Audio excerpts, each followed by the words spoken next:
got the microphone working. Good morning, or good afternoon, or wherever you are, whatever time of day it is. Happy that time. So it is me, your host, Marty, aka PDawg Night. And I decided today, so yesterday I wanted to do a birthday stream, but I had some plans and we kind of got caught up in some things and I ended up not doing it. Instead, we had a really fun night with my family. Now, my family, we weren't all in one place. My son and his girlfriend have been staying at her girlfriend's parents' cabin, isolated out in the woods in northern Minnesota. And my daughter and her boyfriend were at their apartment. And they decided, hey, we can't have a birthday party for your birthday. So why don't we do this? We're going to get on Zoom and we're going to play Yahtzee. And so we had a really fun time doing that yesterday. And, but, I was going to stream in the evening and I was like, we got caught up in things. My wife and I dropped off birthday cake at two of the grandma's houses and and did our, it's funny because you got it for one grandma, you have to go to her house and we put it on the porch and then let her come out and get it while we were standing in the yard just to be safe, and then we went over to Laura's mom's place and dropped off a piece of cake to her and it's just weird having to go through a birthday on a day like this. I know one of my listeners, watchers, Straight Sits Mail does that, or had a birthday yesterday. Also, Weebo Jones had a birthday yesterday, and she had a stream last night, which I caught part of it at the end, real late at night. And but having to be kind of somewhat isolated during your birthday is kind of a weird thing. Although I actually kind of enjoyed it.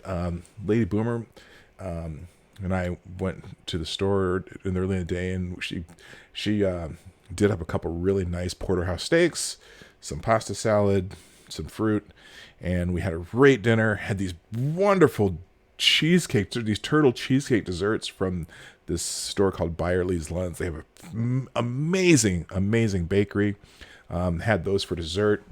Then had our game night with. It was kind of fun, like I said, we're on, we use Zoom. And so we had, 4 Zoom windows for everybody who was playing the game. We were playing as couples, and it was just a lot of fun. So today I thought I would do just kind of a impromptu, ask me anything, happy birthday stream. And I'm so glad that a lot of you are showing up. This is kind of just at the spur of the moment. Because that's what I do sometimes. So welcome to the stream. I'm gonna play the Morning Night Live intro though, even though it's not the intro, because I got to get a cup of coffee. So I'll be right back after the intro.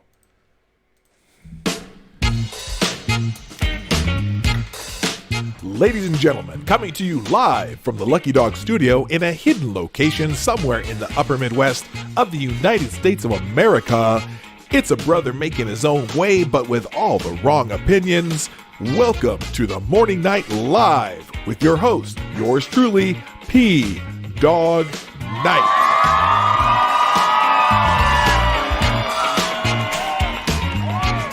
Okay, that sort of didn't work because I didn't have any ready. I forgot I was doing this through a Keurig, but hey, I'm back. You can't see me, but there we go. So anyway, glad to see you guys here. Let's just spend some time and let's talk about feelings. Anyway, so here's what we're gonna do. Like I said, this is an Ask Me Anything sort of day. I'm not doing and when I say Ask Me Anything, what I mean is that I'm going to let you guys pick the topics. It can be questions about me. We can talk about stuff in the news. But again, it's going to be one of those kind of casual streams. In fact, should I throw some music in? I don't know. I haven't decided yet. Hello. But before we get started, let's say hello to everyone who's in the chat today. Now, I do, by the way, if we do not,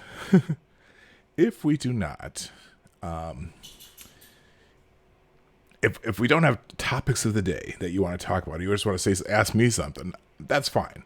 But I have plenty of topics of the day. But before we get started, let's say well, I'll just say hello because it's not morning. I'm so used to saying good morning when I'm on the microphone that it's it's not one. I just want to say good morning, everybody. But let's say hi to everybody who's in the chat. Starting with Quinn the Cultist, who was here first and gets the bell.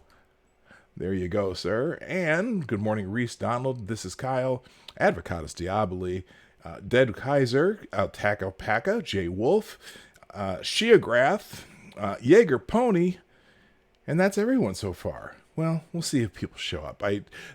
This is one of those where I started the stream right as pretty much right after I set it up. So a lot of people are still going to be getting notifications here and there. But I do have the joke of the day to start with. Oh, let's not talk about feelings. Oh yeah, thank you. And Richo, good morning. Thank you for the happy birthday, sir. I'm counting this as the birthday stream and the Ask Me Anything since I didn't have an opportunity to do it yesterday. Just got to hang out with my wife quite a bit yesterday, and that was great. So anyway, here's the joke of the day. 3 trees and a woodpecker. It's hard to find a joke today without a dirty word or two in it, but here's the one. 2 tall trees, a birch and a beech, are growing in the woods. A small tree begins to grow between them, and the beech says to the birch, "Is that a son of a beech or a son of a birch?" The birch says, he cannot tell, but just then a woodpecker lands on the sapling.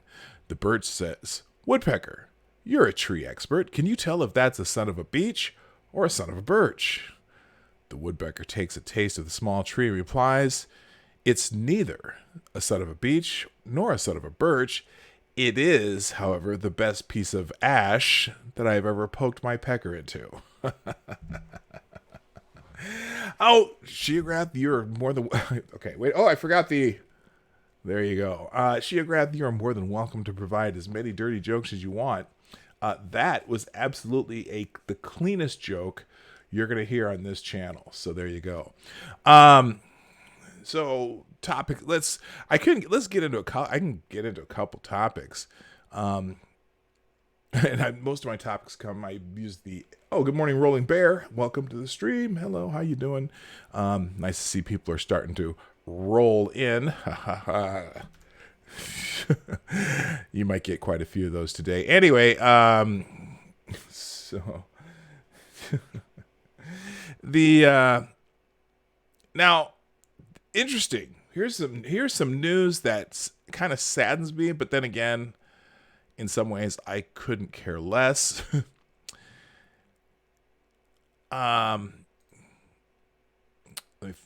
Wait, it's got to pop up here.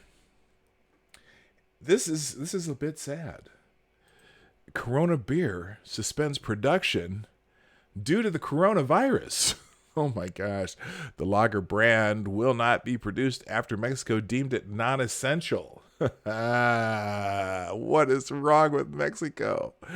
Not essential. Are you kidding me? Let's see. The brewer of Corona Beer has suspended production because of the coronavirus pandemic. The brand of lager, whose unfortunate name has made it a punchline during the health crisis, will not be produced after Mexico deemed it non-essential.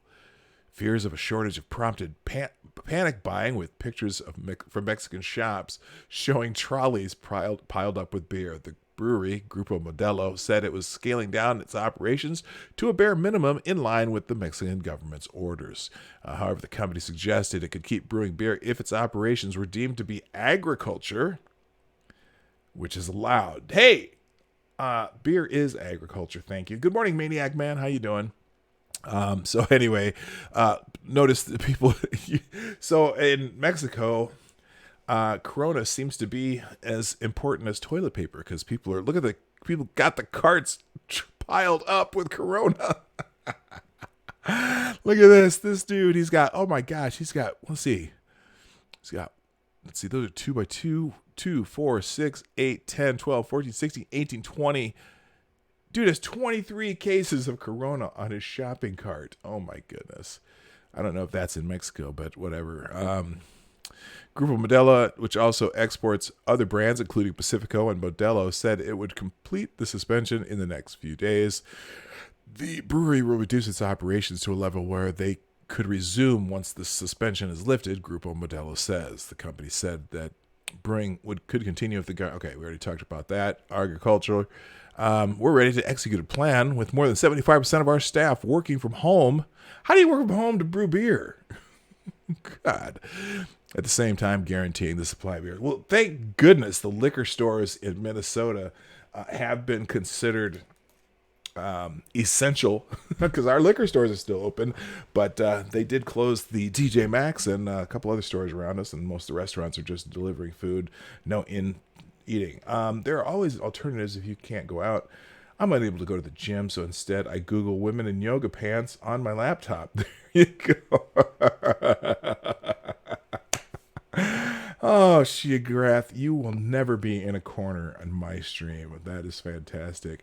Good morning, John Connor. Well, he's going to stay drunk during quarantine. Yeah, he'll be plenty drunk. I prefer bourbon, but again, here our liquor stores are open. Hey, some of the stores even have toilet paper again. So I know this is winding down. It's gotta be. It's just gotta be. Anyway, let's see. The Northern State. Let's see. Anything else in here that's interesting about this article? Oh, well, there you go. Spring breakers drink Corona on the beach. So we watched spring breakers drinking Corona on the beach. Here's a form of exercise. Hey, Flabberjack, how you doing? That's a name I've never seen, or have I seen that name before? Oh, whoa, that's loud. Oh, it's loud to me, but not to you. Okay. Here, you want to hear this? Here, there's the Spring Breakers. Drink a Corona. Okay, that was it. Okay, that is weird. That was, those are stupid people. Anyway. Oh, there it goes again. She's drinking Corona again. There she goes. She's shotgunning a Corona. Oh, here's some more. Okay. Flabberjack, you must be subscribed. Otherwise, you wouldn't be. Probably wouldn't be here unless you had found me through Twitter. So that's it. Anyway, all right. Okay, enough of the kids.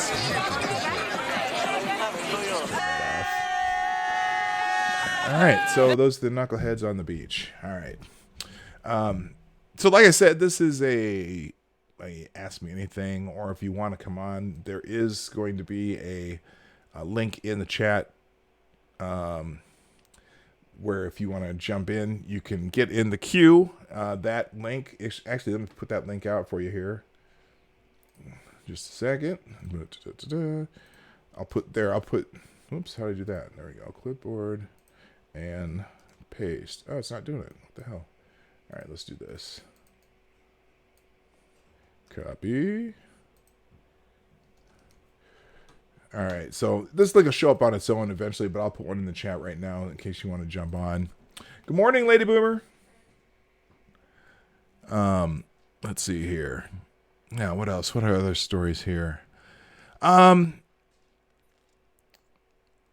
this is interesting. When it comes to protein, here, let's see what this one is. Oh, hey, the EU safety body set to okay edible insects. If you're in the EU, happy, joy. The decision from the European Food Safety Authority is expected soon. Okay. Here, let's get rid of the inside hook here. For the last few years, there's been plenty of discourse in the food world about eating bugs. For some people globally, the idea of eating crickets and mealworms is bizarre. For others, it's a standard part of their diet. A 2018 article by Lagaya Mishan in T Magazine noted the pragmatic reasons for this, and also cited examples of how dining on bugs was starting to become popular in some high-end restaurants. Mishan noted that at the fine dining restaurant Quintonil in Mexico City, diners pay hundreds of dollars for a tasting menu that might feature grasshopper adobo and escamoles, which are ant eggs, which the former New York Times food critic Ruth Reichel equated in texture to marshmallows. As Michelle noted, Europe is one of the few regions where there isn't a long tradition of eating bugs, but that set to have a significant change soon. At The Guardian, Daniel Boffey writes that a seismic shift is about to occur in the EU's handling of bugs. Yeah, I'm excited. Are you? No. Good morning, Zombie Teddy. How you doing? Welcome to the show. Hey, Laura, do you think you would be interested in eating, grasshopper adobo? Fuck no. Or escamoles, ant eggs? Yeah, fuck no. We should try the ant eggs. It says they have a texture like marshmallows. Fuck no. Okay, I think that was a definitive fuck no from Lady Boomer. Okay. You sure? Fuck no. Okay, I think we have an answer. All right. So okay, in the chat, some of you may or may not have tried this, so let's find out.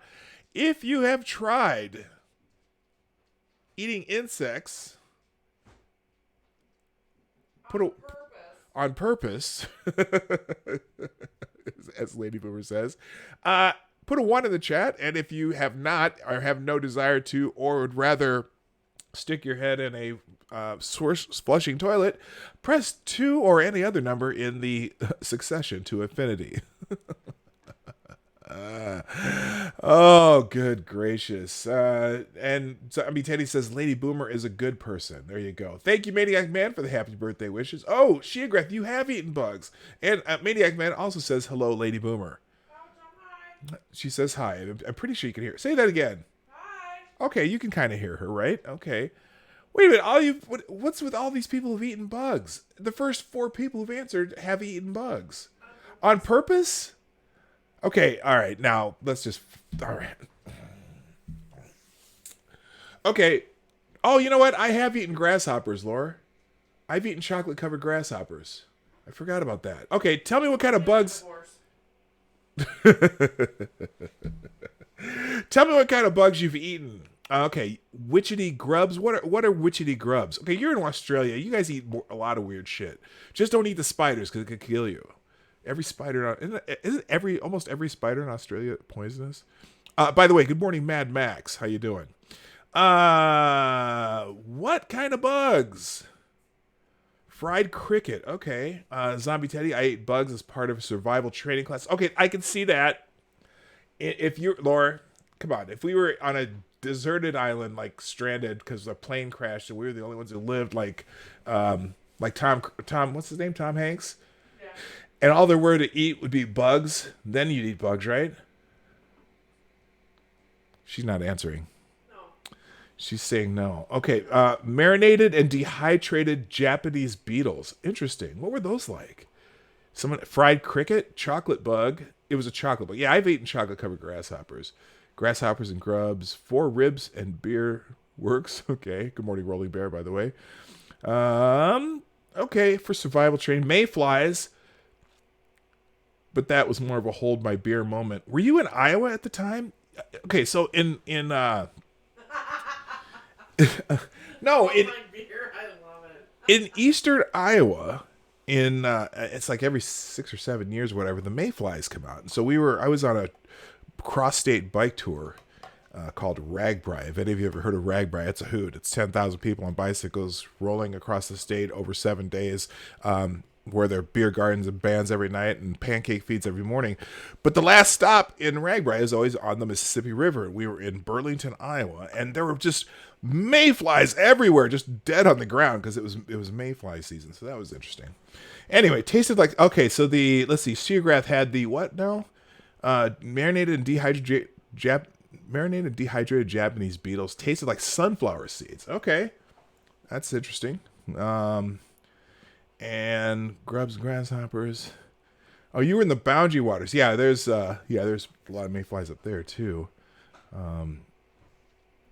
Grasshoppers. You were in the Boundary Waters eating grasshoppers and grubs. Oh, mayflies. That's where. I see. That's where the hold my beer moment. Okay. Oh, and horseshoe crab. Or horseshoe crabs aren't insects, are they? They're crustaceans. I thought the horseshoe crabs were crustaceans. Crustaceans. Anyway. All right, there you go. Well, what the hell? Oh, I got a couple. Oh, by the way, thank you, Jack Cochran, for retweeting the tweet. Jack, if you're around, are you here? Jack, you could jump on if you want. I would be happy to have you jump on. Anyway. All right. Oh, I got a message here. What's the message? From... Oh, Sheograth sent me a picture. Oh, dude. All right. Here is... I'm going to share this picture Sheograth sent me. Okay. Is that what you ate, Sheograth? What is that? Are those the marinated and dried Japanese beetles? Jack is not here. Not yet. Is there a picture? Yeah, there's a picture. Do you want to be on camera? No. Okay, well, here, you can see the picture from there. Is that what you ate, Sheograth? Ooh. Marinated and... Ooh, they look like bugs. I couldn't... Well, they look like bugs? Well, if they didn't look like bugs, I might eat it, but it looks like a bug. No. Nope. Yeah, that's what he ate. And, I mean, you have a Tupperware dish full of them. You have these on hand? Oh, my gosh. Okay, cool. All right. Yummy. All right, I got to keep checking my stream, or my StreamYard page here. All right, cool. All right, there you go. There's the marinated, dehydrated Japanese beetles. In Australia, they teach you to eat witchetty grubs. The Aboriginals used to eat them. Okay. This is one of those things that there's a lot of people around the world that eat bugs. It's just not a cultural thing in the U.S. so much. But anyway, well, we're all like Anne Frank at this point, stuck in the house, away from society by an authoritarian regime, not wanting to, but eventually forced into the shower. Oh, God. Who wrote that? Sheograth. Yes. Thumbs up.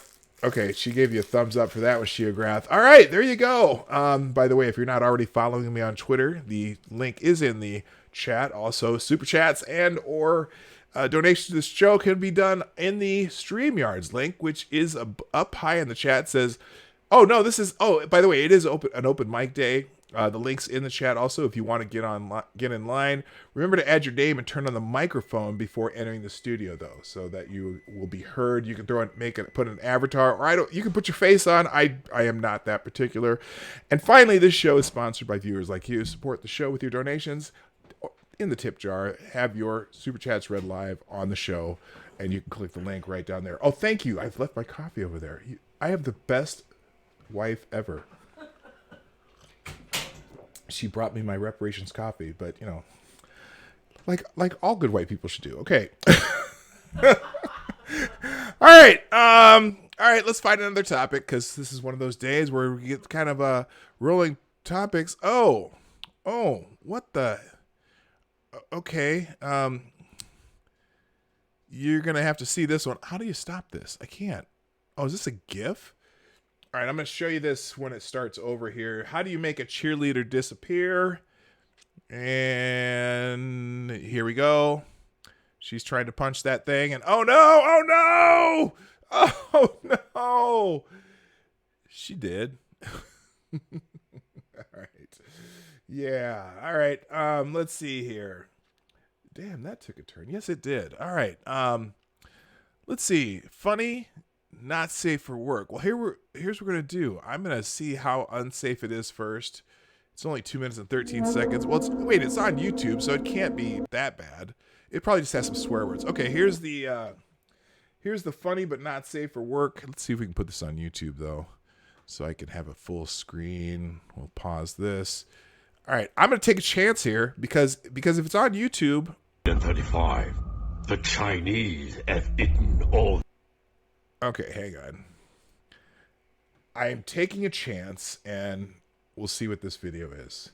All right, we're gonna just trust it. Fatality, yeah. How about that? Mute the YouTube show. Is not muted? No, it's muted. Are you getting double? Are you getting like a double? You're getting an echo from a double show.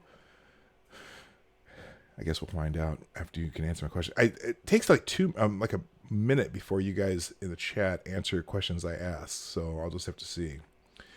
Mute. Wait. Okay. We're all okay. We got that one.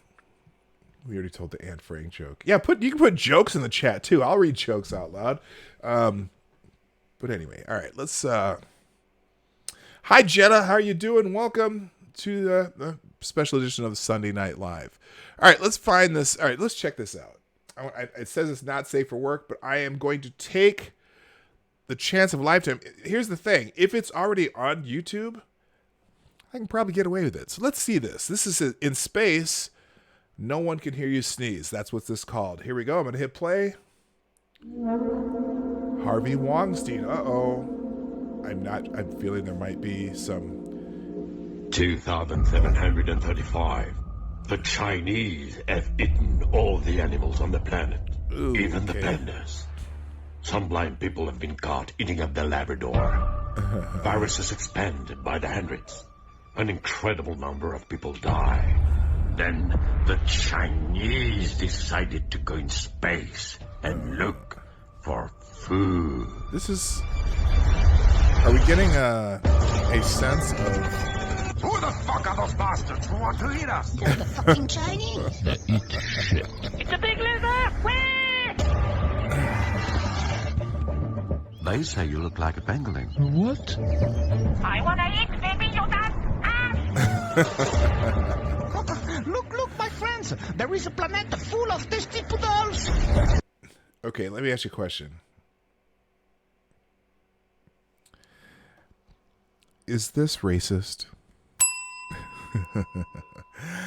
Oh, I'm surprised they let this stand. Now watch. Here's what's gonna happen. I'm showing this to you, and I'm gonna get a strike for hate speech. Watch. Oh no, they're gonna eat. What are those things called? Those little... Don't worry, Jack. You're not gonna end up in dumplings. Shit. This is just... We got the virus. That's because we shouldn't have eaten the big slug. Suck my slimy slug cock, you Chinese bitches. I asked if this video we're watching on here is racist. LB? LB? Hello? Oh, she must have went upstairs. No, it's not racist. They're not NASCAR drivers. Ewoks, thank you. Why couldn't I think of Ewoks? It's very racist. And well, let's just keep watching. This is so bad. No more mask, no gel, no TP. Is there some chloroquine left? One bottle. I just wanted a tiny picking Yoda. Oh, this is glorious.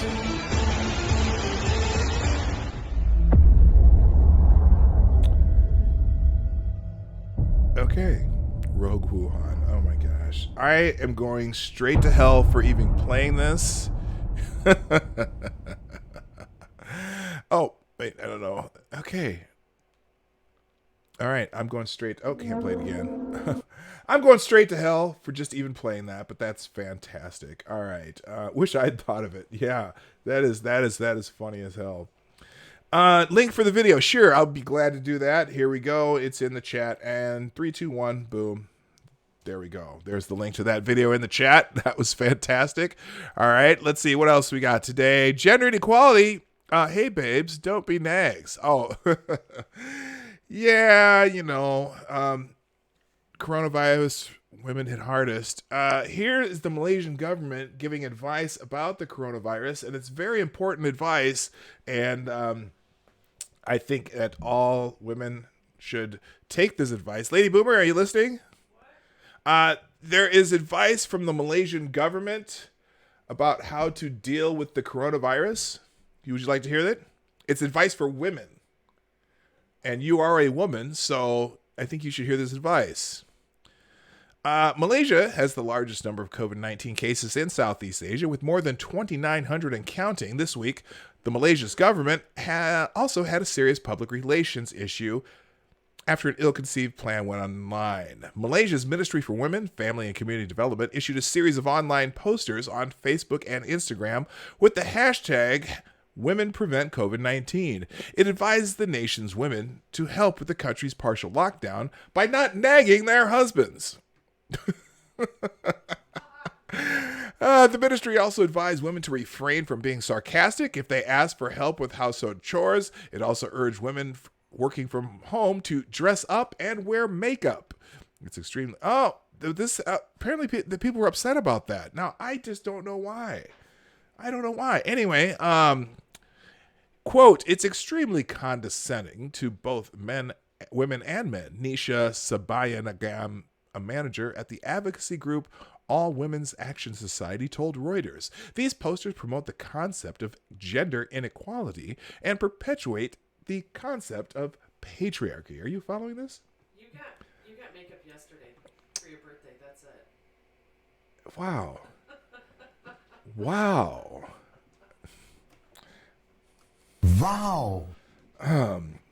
Thanks. Hello, Jack Fernstrom. How you doing? Hey, Larry. What's up? All right. Let's see. The posters drew swift ridicule online. How did we go from preventing baby dumping, fighting domestic violence, to some variants of Obedient Wives Club, wrote at Yin Xiaolong. Okay.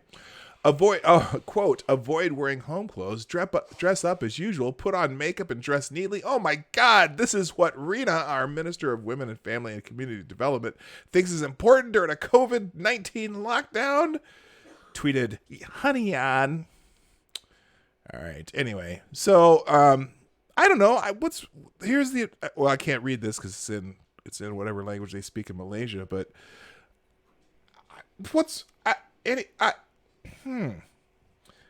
science, yes. Makeup works like face mask. That is science. Yes, if it will protect you from COVID-19. No, that's what he said. I didn't say that. Don't look at me like that. See the look. I think the husbands need to be giving the women foot rubs and back rubs on the daily. The look that Lady Boomer just gave me. Thanks, Advocatus Diaboli. You almost got me in trouble. But I did point to the fact that you wrote it, not me. All right. Yeah, they have a minister of women. A minister of women. There's a joke in there somewhere. What was the dude? He's back, though. The dude, Jim Baker. Remember Jim Baker? Minister of Women. Oh, I'm going straight to hell. I'm not going to collect Go, and I will not collect $200. Let's move on. Oh, what I do? I did the wrong damn thing. Here we go. All right. Let's see. This one's called Math Sucks. Let's see what this one's about.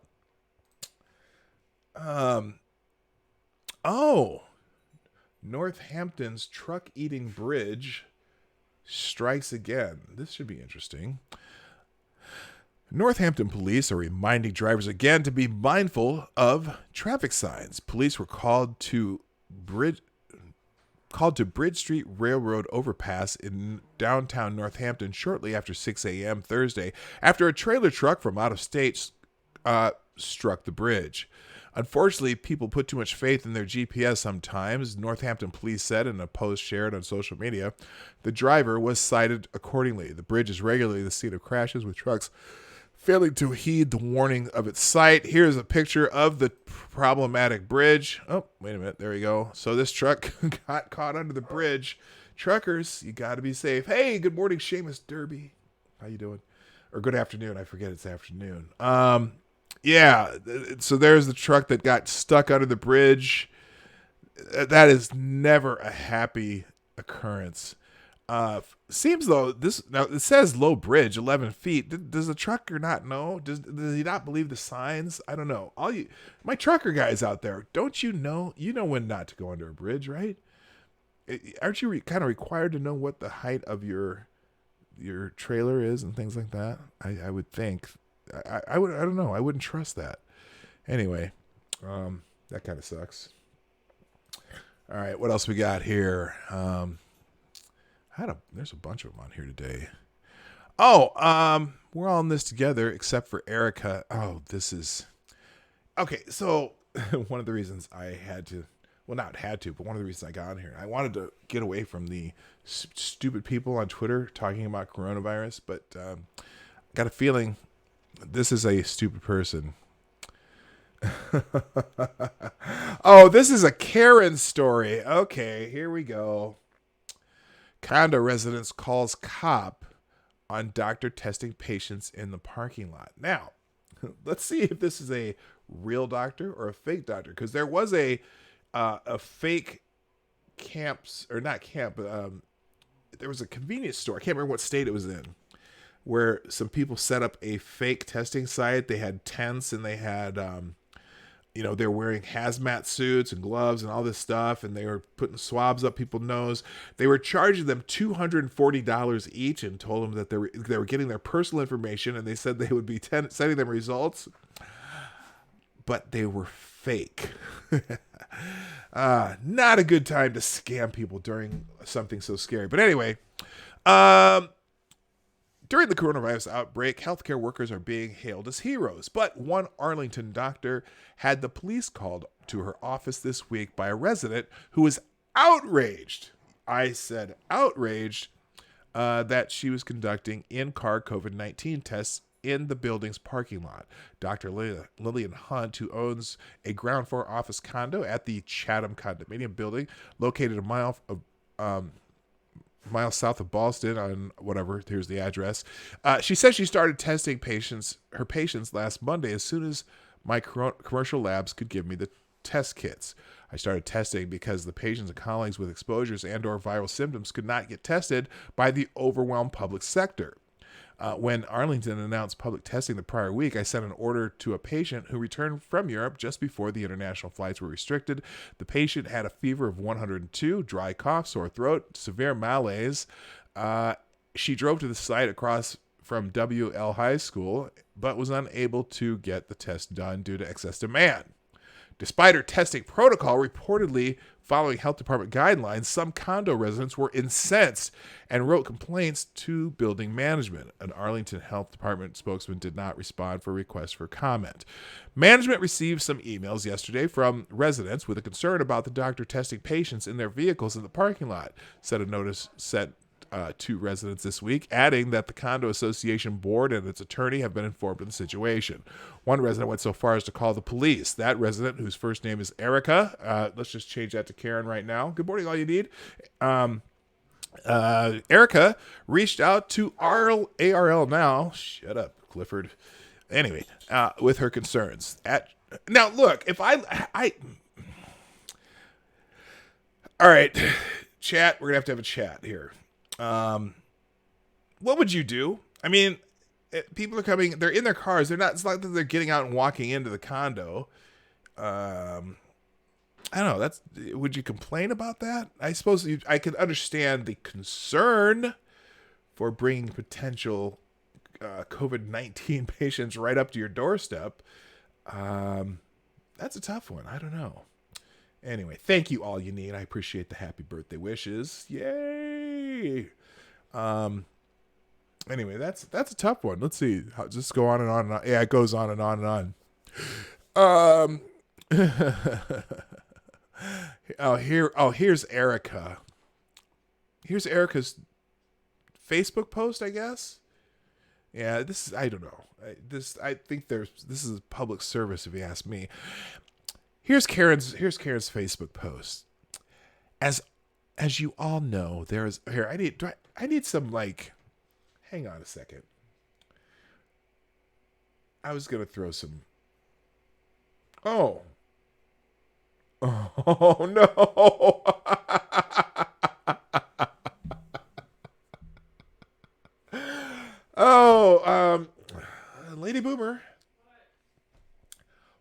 does China have the best baseball team?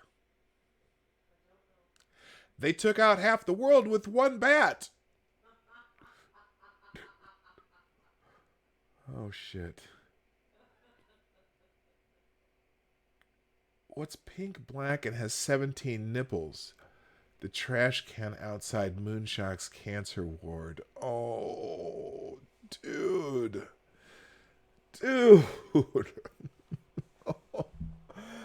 I might get banned for that one just for reading it, but okay. Okay, as all you know, there's a doctor who runs a practice out of Unit 120. She is administering swab testing in gown, mask, and gloves in our parking lot. I believe everyone living in the building has a right to know so that you can protect yourself. Many of us have made the decision to stay home to do our part and not expose ourselves to this. I'm sure this is especially true for the older residents as well. I have notified management, the police, and the health department. The police department sent out an officer who is saying that because this is private property, it's up to the building management. Let's make sure management knows this puts us at risk. My number is... if you have any questions or would like pictures for evidence. Well, thank you, Karen. Good God. Anyway, this is... Okay, so Dr. Hunt said she was surprised and saddened when the police showed up. I was frankly stunned to have all the Chatham residents call in a police complaint on me without any communications of their concerns directly, she said. The officer was unaware that I was operating from a licensed medical office in a condo I own. The officer seemed confused as my staff as to the complaint and quietly left. My patients in the building did, however, call to express their support. Okay, so good. I'm saying most of them were probably supportive. What a... Jesus. Oh, now apparently... Okay, so let's see. I was operating from a licensed medical office in a condo I own, the officer said. Okay, so she has her medical office in the condo. What is this? You know what? Ultimately, here's the good line, and this is the good part. Ultimately, the building management backed the doctor in an email sent to residents on Thursday. Quote, she is following recommendations for enhanced sanitation and use of personal protective equipment, management said. She is not using her unit or the common elements in a manner that violates the condominium instruments, but is instead working to provide a needed medical service during a difficult time. Okay, good. The association backed her up. How you doing, Becca Fairley? Good morning. Or good afternoon, or whatever the hell it is. All right, at least the association backed her up. Thank goodness. All right. Yeah, so Karen is running out and getting...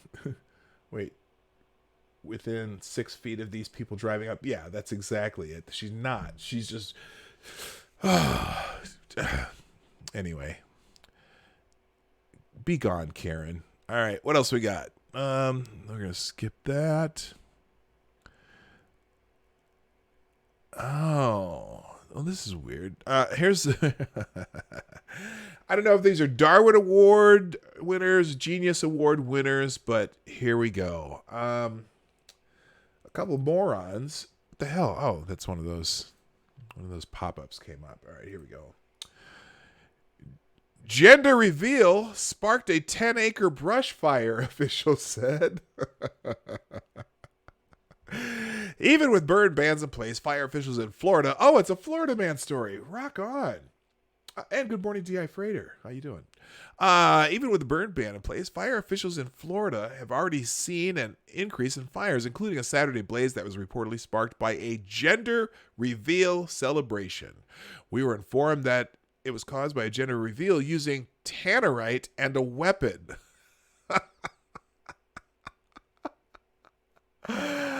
Oh, no. Something seemingly innocent as a gender reveal can turn into a large-scale disaster where homes are threatened. Skollmeyer said people need to follow the rules of burn bans, especially during a coronavirus pandemic, which is straining resources, especially during all these COVID-19 responses, these potential COVID-19 responses and medical responses. It can quickly overwhelm resources, yada, yada. Where's the rest? I want to see the story. I want to see what they were trying to do, though.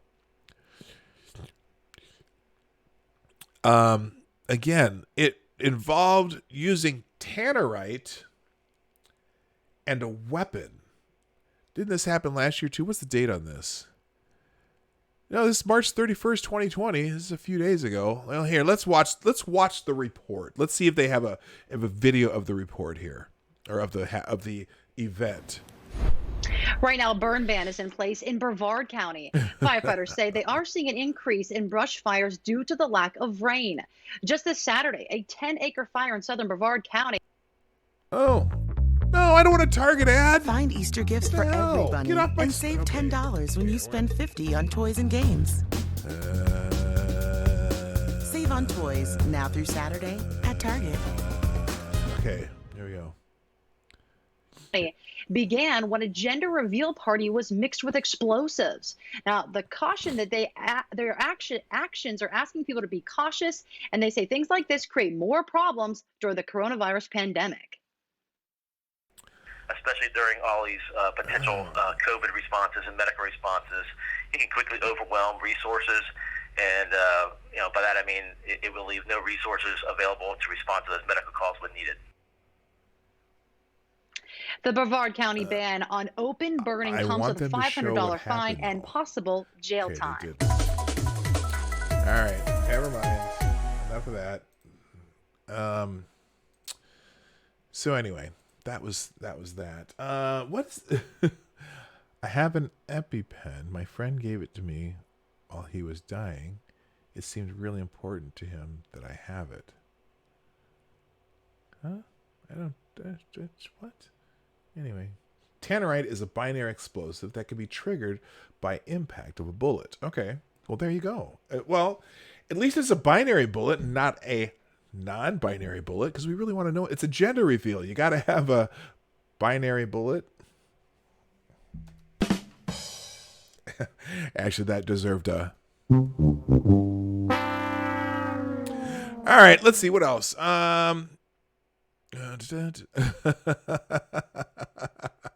By the way, if you are still having trouble finding toilet paper where you live, there are some do-it-yourself solutions that involved a little bit of ingenuity and a long enough hose. There you go. There's your homemade bidet. It could work, right? It could work. All right, that's enough of that. Hey, let's see if let me. You know what? Let's throw a little music on today. I gotta mute this though because this will come on too loud. Or should we do without the music? I don't know. The music enhances the show. That enhances the mood. It enhances the feeling. And since we're still kind of in a bit of a funk mode, so I'm gonna stick with the funk today. Let me just make a couple clicks here and we'll keep moving as soon as we get through this. Okay, there's that. We're doing all instrumentals. Let's go down a couple rows because we've heard a bunch of these before. And let's go there. We'll start with Mike. Give me just a moment. Get the volume right. And oh, thank you, John Connor, for the happy birthday wishes. So here we go. It is an extension of Funky Friday. Let's turn this up. We'll see how the volume goes. And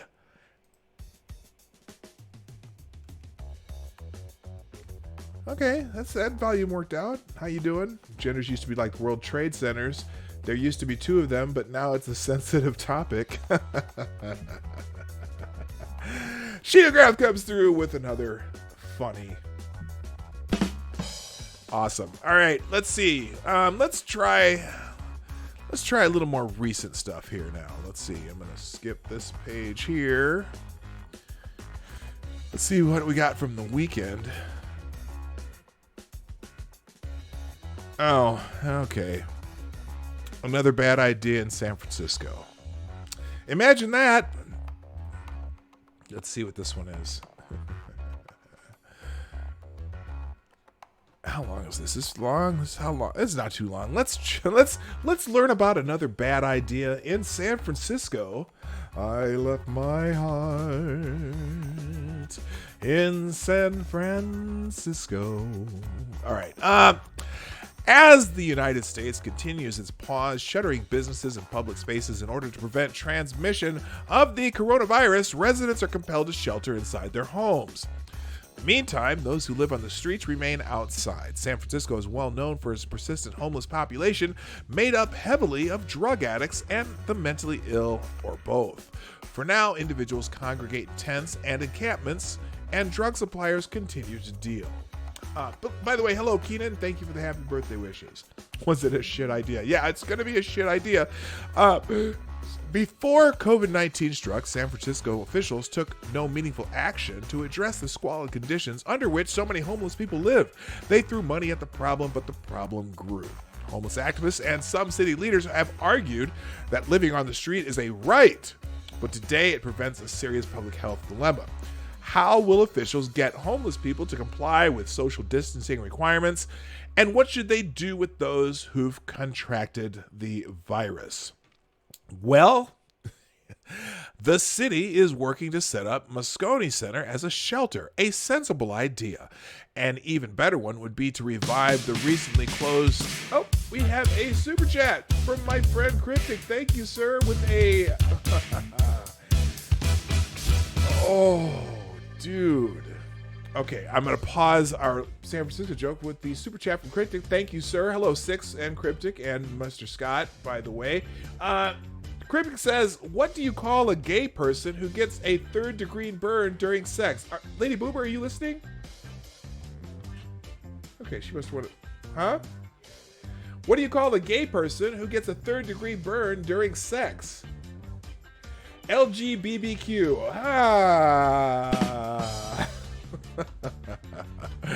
Thank you, Cryptic, for the $5 super chat. You can participate in the super chat program by throwing something in the tip jar using the Streamlabs link in the description down below. Also, share this stream with the people you interact with. Just takes a few clicks, starting with that share button right down there, or you can just retweet my tweet at, where is it? On this side, it's PDawg, right, well, I can't do it, right here, PDawg9, at PDawg9 on Twitter, Minds, and Gab. All right, let's continue what they're doing in San Francisco.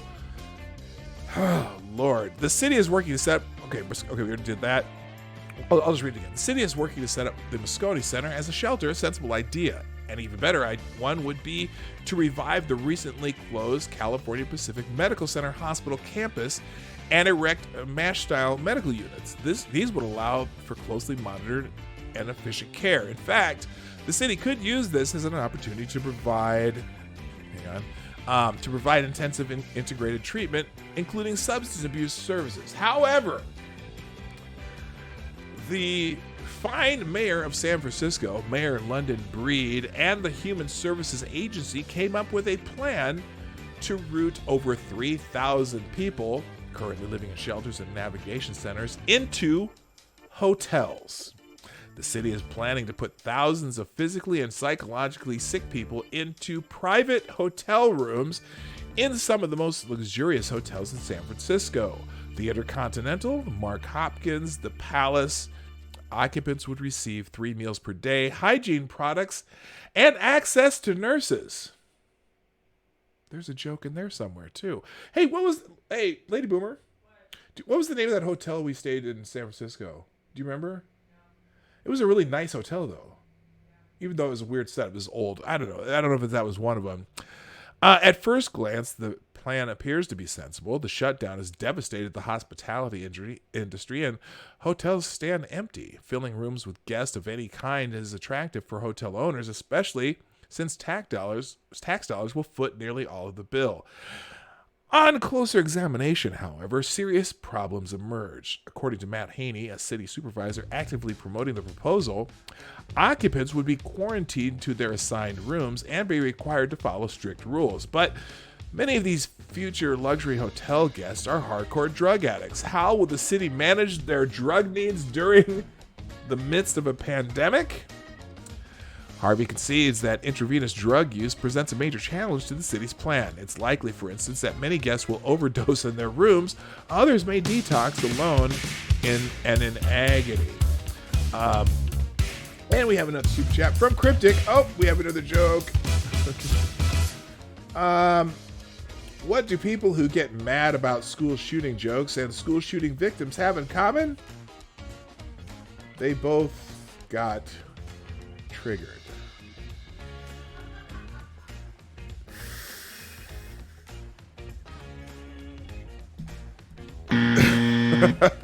No, actually, that just was a... Okay.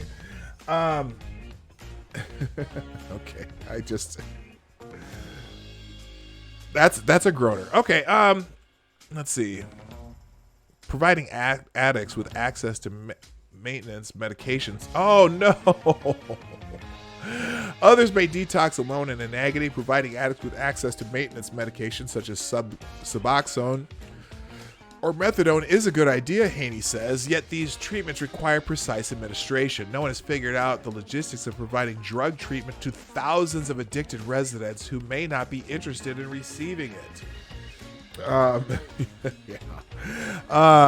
Yeah, I'm still, yes, Richo, I am reeling on that joke, but you know, there you go. Anybody drinking? Cheers. No, I should probably get a beer, but I do have coffee.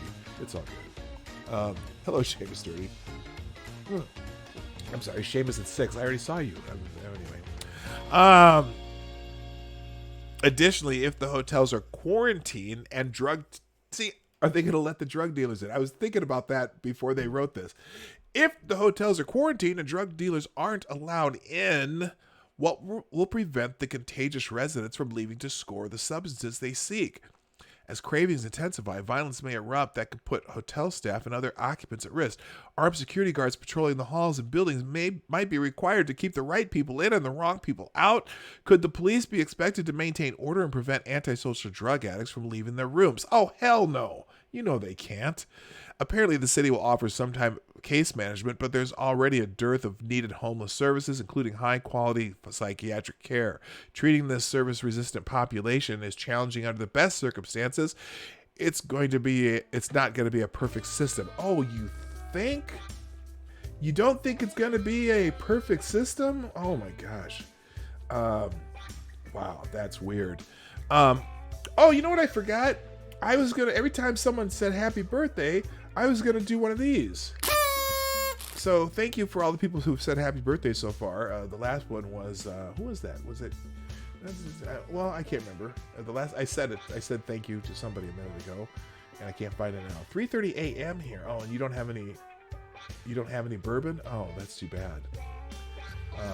Here, I'll give you the virtual bourbon right here. There you go. Yeah. Even Haney acknowledges the problem. The city should make it clear that they would not be considered tenants. You know, here's the problem. Okay, so you're going to get all these homeless people, a lot of them with mental illness or drug problems, and you're going to get them all into these hotels during the coronavirus outbreak. Some of them there's a very good chance that a lot of them could have it. And so now you're going to have these people trying to get in and out to score drugs in the hotel. And then what about when the whole, let's say, look like a month and a half down the road when in theory, this is all over. How are you going to get them to stop going in the hotel? Yeah, you suppose you could change their keys, but holy smokes. That's nuts. Anyway, all right. Looking. Hey, by the way, it is, this is a Ask Me Anything show. And so if you got questions or topics that you want to talk about, let me know. Also, I have opened up the StreamYard's link where if you want to jump in and get your 2 cents about what's going on today or add your topic to the show, that is also available right now. You'll see that link is in the stream. Hang on a second. I got to move my chat box over here where it belongs. That link is in the chat somewhere. It's popping in there every once in a while. So if you want to get in the queue for jumping in and giving us your 2 cents verbally versus typing it, that is absolutely available. Happy birthday. I missed the show live, but I rewatched it. Thank you. You're talking about Friday's show. Hey, by the way, he said happy birthday. There we go. All right. What else we got? Okay, another sugar. I was in a school library recently going through a few magazines. Then my fucking rifle jammed.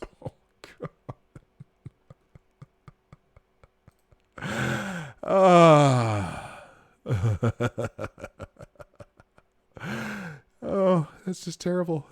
I can't stop laughing. All right. Let's see. Oh, I missed a oh, that's a chest thread. Oh, we've got our first shake weight chat. Thank you very much, Chicago Mike, who says, "Happy birthday, Lawyer Dog." Well, thank you. I for those of you who didn't already know, I have a nickname, Lawyer Dog. Not because I am a lawyer, but I sometimes play one on the internet. So there you go. Cryptic with another $2 super chat. Thank you. What do you call 1,024 dead Chinese people? A coronabite.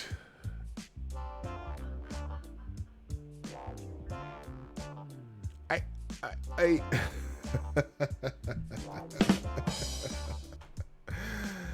oh,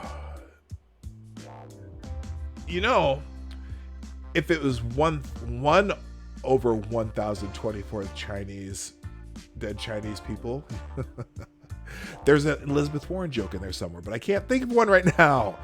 All right, let's see here. Let's see. Oh, here's an interesting one. I do have some that are more on the humorous side, if some of those weren't already. Here's a new dog walking method via Instagram. Oh, I gotta put it on the screen here and see what works best. That works. Now we'll use this size. Okay, we're gonna move this over. Here's a new dog walking method.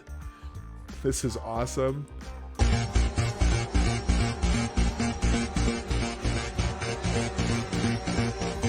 If you can't see that, I don't think you put this on the big screen. This person is walking their dog with a drone. Lady Boomer, you have to come see this. You know, when we're trying to walk the dog, sometimes they're a little bit unruly.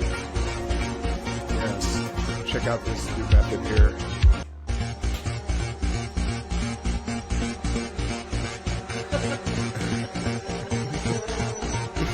That is awesome. Oh, it'd be, yeah. Our dog would take that. Our dog would walk the drone some places anyway. All right, cool. Let's shut that off because it's too noisy. Hey, good afternoon, Tyler F, or good morning, or what it is. Thank you for the birthday wishes. Which one is it? This one? There we go. Thank you so much. Oh, this is just a bunch of little videos. Let's try this one. Here's one of what is this? Here's a video of a bird dancing. Let's see. Check this one out. This would be funny. Hopefully it'll be funny. All right, and how do you start these? I've never used. I don't even. You know, it's funny. This is the first time I've opened a Facebook page in like a year. Oh, here we go. Well, I heard about the fella you've been dancing with all over the neighborhood. So why didn't you ask me, baby? Or didn't you think I could? Girl, I know that your boogaloo is out of sight, but the singer makes you think tonight. Look at the bird go off. That's awesome. Uncle Bobbity, thank you, sir, for jumping in. Shake your tail feather, brother. I'm glad to see you here.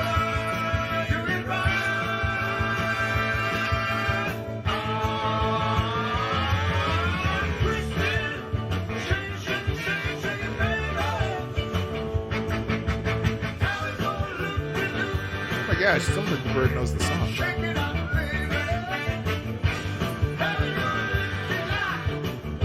Thank you, Piccolo, for the birthday wishes. Thank you, Uncle Bobbity. I didn't hit one of these here.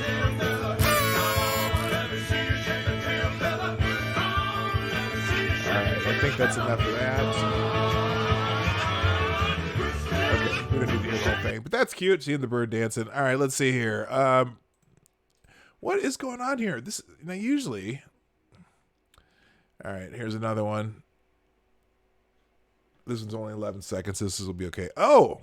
Okay, hang on. Okay, here's a turtle cheating. Here, let's put a full screen on that one. All right, check this out.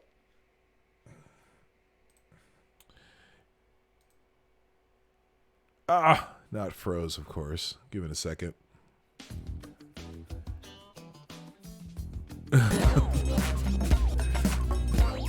All right, so there you go. That's kind of funny. A turtle on training wheels. I've never seen that before. Thank you, Cryptic. We've got another super chat for $2. Says, oh, what do you call a blind German? A not see.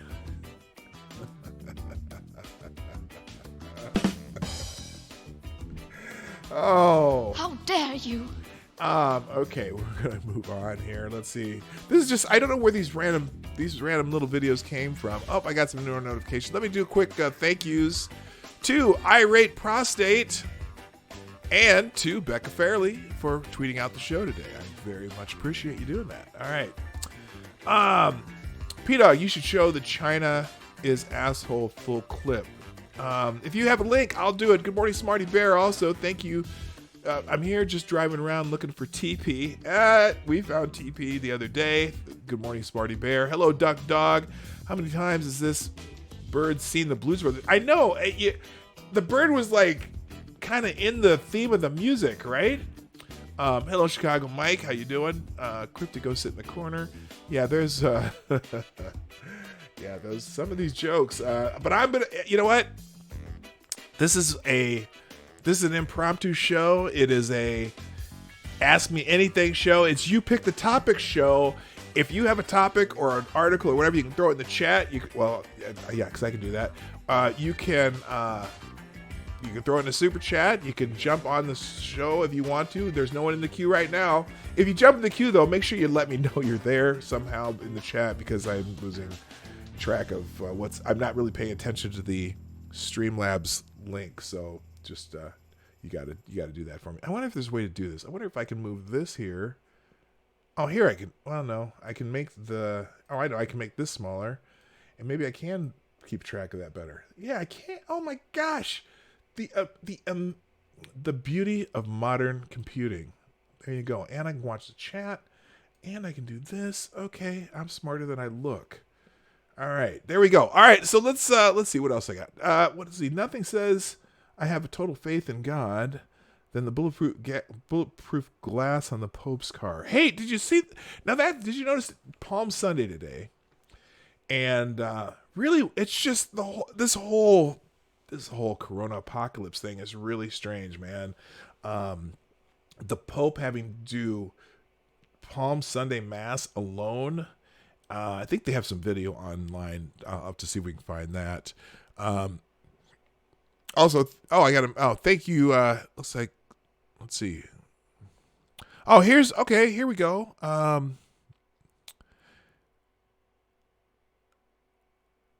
right, let's see what this is. Someone just sent me this.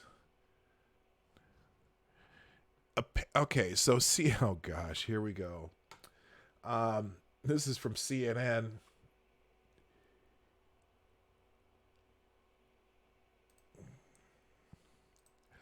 A pandemic thriller, once rejected by publishers for being unrealistic, is now getting wide release. Thank you, CNN, for sharing this.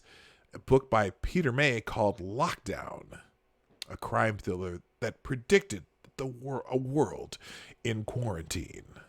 I needed some dramatic music for that, didn't I? Where'd my music go? Oh, did I just turn it down too far? Oh, where the hell did my music go? Hang on a second. I don't really have any. What the? Stop it. Fix this here. Let's see. Did my music just shut off, or is it just temporarily shut down? Oh, that's all it is. There it goes. Can you guys hear that? Did I turn it down too far? Oh, no, there it is. Okay, I was just curious. All right, let's talk about... Yes, Seamus. I just got that article. In a world where the government shuts down everything because of a dangerous bug, a pandemic thriller once rejected by publishers for being unrealistic is now getting a wide release. What happens when a once rejected dystopian novel turns into reality? Asked Scottish author Peter May. The screenwriter turned novelist wrote a book called Lockdown in 2005 about a global pandemic. 15 years later, that's our reality due to coronavirus, which has so far infected more than 1 million people globally. You know what? Isn't every zombie movie about a global pandemic? Sorry, it's not the first time ever. All right. The book, which was rejected by publishers at the time for being too unrealistic, was first published on Thursday. The thriller is set in London, the epicenter of a global pandemic that forces officials to institute a lockdown. The story is entirely based on May's imagination. He used British and U.S. pandemic preparedness documents from 2002 to make it as realistic as possible. At the time I wrote the book, scientists were predicting that bird flu was going to be the next major world pandemic, May told CNN. It was a very, very scary thing, and it was a real possibility. So I put a lot of research into it and came up with the idea. No, wait a minute. There's been at least, I can think of 3 or 4 different movies. All right, name all the pandemic movies besides, was it 6 Monkeys or something like that? That was one. There was one called Contagion. What was the one with Gwyneth Paltrow in it? Was that called Pandemic? No, that was not. What the hell was that? This is not the first time this has happened. Karen-demic. That's perfect, Uncle Bobbity. Hello, Towels. Thank you for the happy birthday. I appreciate that. And are you new also? Are you subscribed yet? If you're not subscribed, anyone in the chat who's not subscribed, please make sure. Outbreak. That's what it was. Thank you, Chicago Mike. If you're not subscribed yet, hit the subscribe button and hit that bell to make sure that you get notifications, or you can follow me down there on Twitter, Minds, or Gab. It's at PDawg Night. Yeah, Contagion was one. Outbreak was one. There've been a bunch of pandemic movies. Come on, you people, you know that this happened before.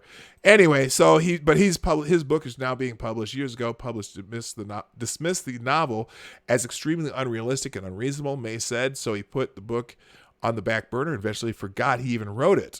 That was until a fan on Twitter asked him to write a book set against the backdrop of the coronavirus. I thought about it for a minute and realized that I've already done that. He told his publisher about it, and the editor just about fell out of his chair. He read the entire book overnight, and the next morning he said, "This is brilliant. We need to publish this now."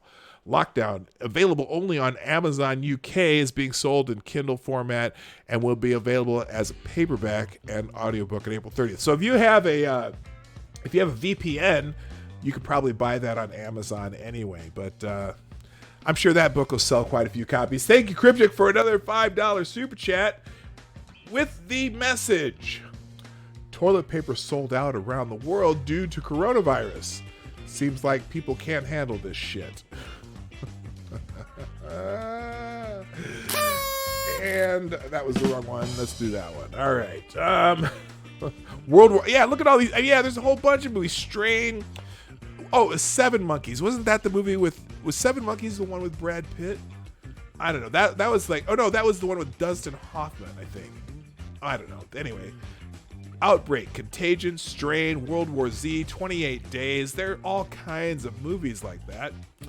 Geograph, after my wife lay in a coma, the doctors approached the life support machine. No, please, I sobbed, just a little while longer. But my pleading didn't help.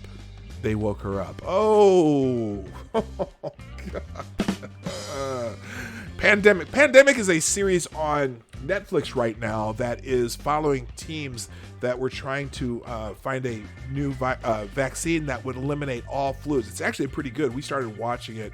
How many episodes of that did we watch, Laura, of Pandemic? 3 or 4? Oh, she watched the whole thing. But yeah, it's pretty good. Yeah, unrealistic. There's tons of books that are based on unrealistic situations. They never heard of fantasy. Yeah, isn't that the truth, Becca? Yeah, so it's like, but hey, now I bet that book will be a bestseller, right? Abe Lincoln Vampire Hunter. I don't know if that was one. Let's see. PDawg, you almost have the number of the beast for subs. Oh yeah, I'm coming up on that 666 number, aren't I? Hey, y'all can help me with that, you know. Tell people to sub to me and all that stuff. So Oh, I didn't know these. There's new buttons on here. Oh. Okay, there's all kinds. YouTube keeps changing how this stuff works, and that's very interesting. Anyway, all right. So if again, this isn't. Oh, I got another one here. Hang on a second here. Oh, no, I already got that one. Oh, here's another one. Wait, why do I still have a message? I have two. Okay, this is the message. Got that. Not that. Okay, that was good. And let's see. Check my notifications here. Sean Kessler, thank you for following me on Twitter. And Jay Wolf Jay Wolf also, thanks for retweeting the show out. All right, let's continue. Yeah, that story is the fact that they didn't publish it already. Two priests, LOL. Night of the Comet. The day the Earth stood still. I am legend for sure. The day the Earth stood still. That is not a. That's not a pandemic movie or book. That was the alien that stopped the world from spinning or some shit like that. But I Am Legend, that is absolutely another movie or book about, another type of pandemic. Two priests, one boy. Oh my gosh. Someone's going to say two girls, one cup next. Anyway, I did not say that out loud, did I? Okay. All right, let's see. This afternoon, let's do a feel-good story. Should we do a feel-good story? How about a feel-good story? Let's see. Oh, wow. This is crazy. So this elderly woman never stopped looking for her missing cat. 4 years later, he finally came home. The Love Boat, come on. When stop with the dish dang ads. I can't. How do you get this out of here? Get this off my screen. Where's the X? There it is. X. Where's the X? Here's the X. Oh, that didn't work. What the hell? I bet it works. It's going to work randomly right in the middle of the story. Anyway, this elderly woman never stopped looking for a missing cat. 4 years later, he finally came home. When earthquake struck her village in central Italy, an elderly woman, Dora, lost everything. There it is. I told you it was going to happen. An elderly woman, Dora, lost everything in the disaster, but the most devastating loss was that of her cat, who comforted Dora with snuggles and love over the years. But when the house started to shake, the frightened animal fled. Dora didn't see her missing pet for the next 4 years. And then one day, Dora's prodigal cat suddenly came home, just like his owner always hoped he would. Oh dear, Dora has never stopped looking for him, a friend wrote on Facebook of their heartfelt reunion. There's Dora and her cat. Who knows where he had have been for so long.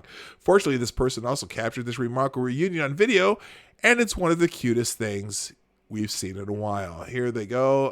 The pair gently touch foreheads, and the cat starts nuzzling his beloved human like he's trying to make up for a long time. It's a tender moment, and the fluffy orange cat. Okay, whatever. Let's just watch the video because, oh my gosh, that's the biggest video I've ever seen.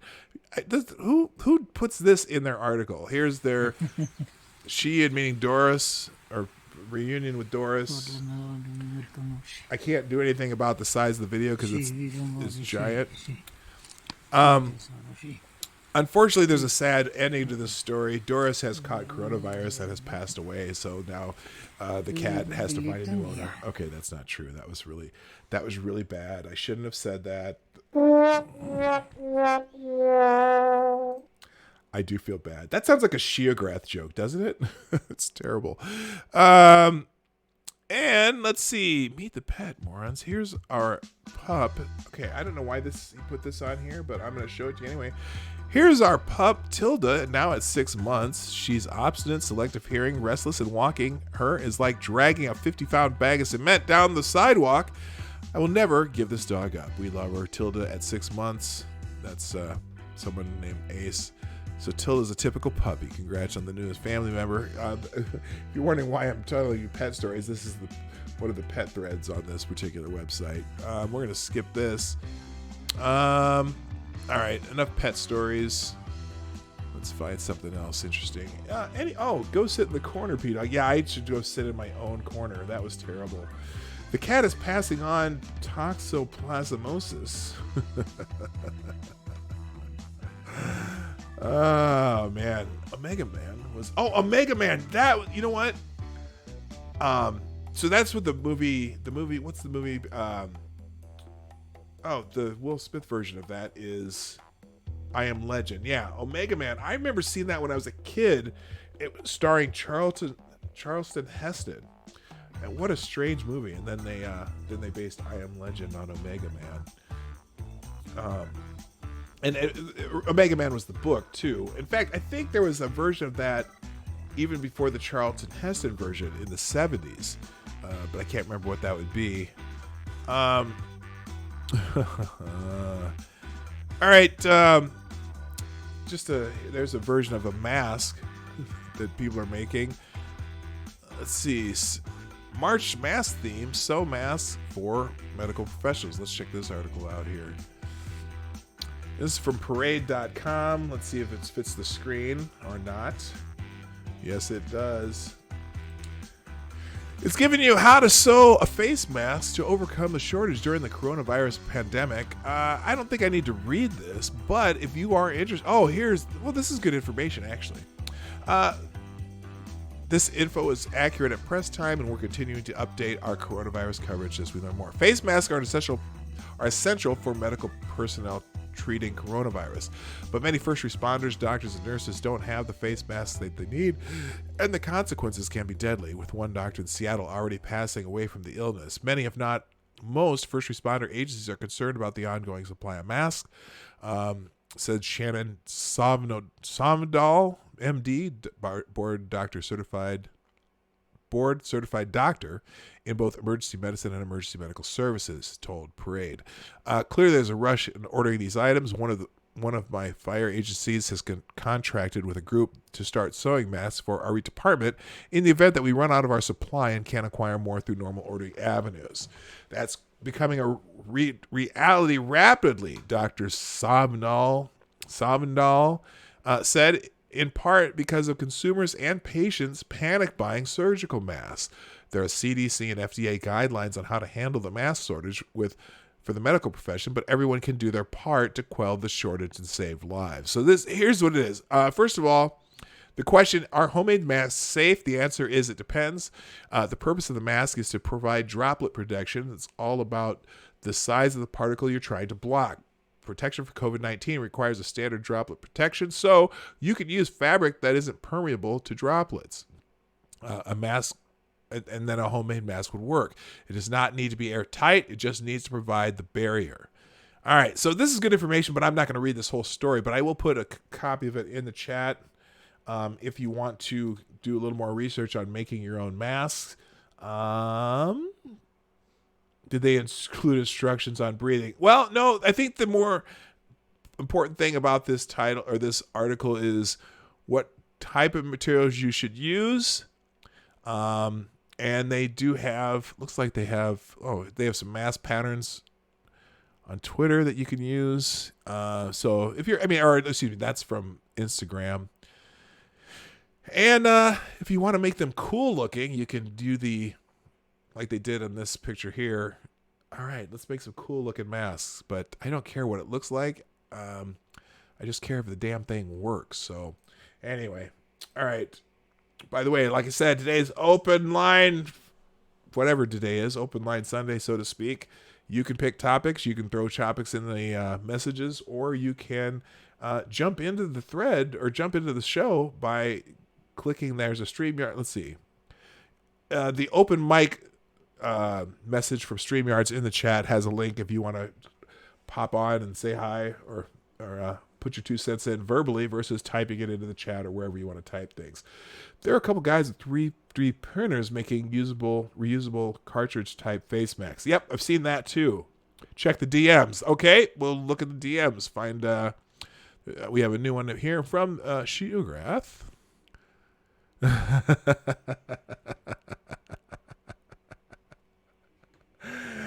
Yeah, I bet you have plenty of these masks, Shiograth. Here, let's put this on the screen.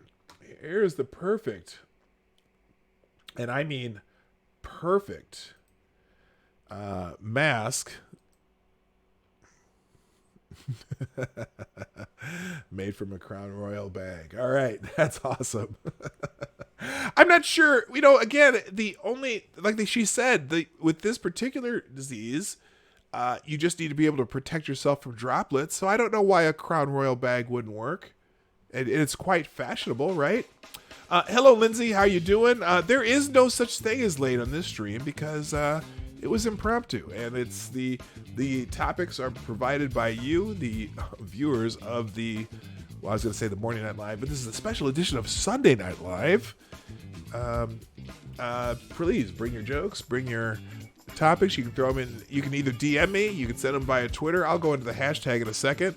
Or you can just come on the show. That might even work. So the link is in the chat if you want to just drop in and say hi with your topic of the day. And it's also an AMA day, also known as Ask Me Anything. We'll get into that pretty soon. Or you could, well, you know what? You can just start. I'll just start watching for question marks in the chat because that's about time to get into that. How long have I been on here anyway? It doesn't even say. Where's my little? There's usually a ticker here that tells me how long we've been going. Okay, I don't know. It doesn't really matter. Oh, hour and a half. So we've got about another half hour. This would be the part of the show where you can throw the Ask Me Anything questions into the chat, or you can, or if you have topics that you want us to discuss, I am more than open. This is a fluid show. I'm not in complete control here today. All right, let's see what else we got here. Oh, geez. Then there's someone here else making masks. This is the whole thing about masks. Let's see. Oh, this is weird. So apparently, pets can also get this virus. And so here's one where Bulldog, is this it? Hang on. Someone from Maggie's Farm. Okay, what? Wait, I'm going to describe Maggie's Farm here. This is kind of weird. We are a commune of inquiring, skeptical, political, centrist, capitalist, Anglophile, traditionalist, New England Yankee humans, humanoids, and animals with many interests beyond and above politics. Each of us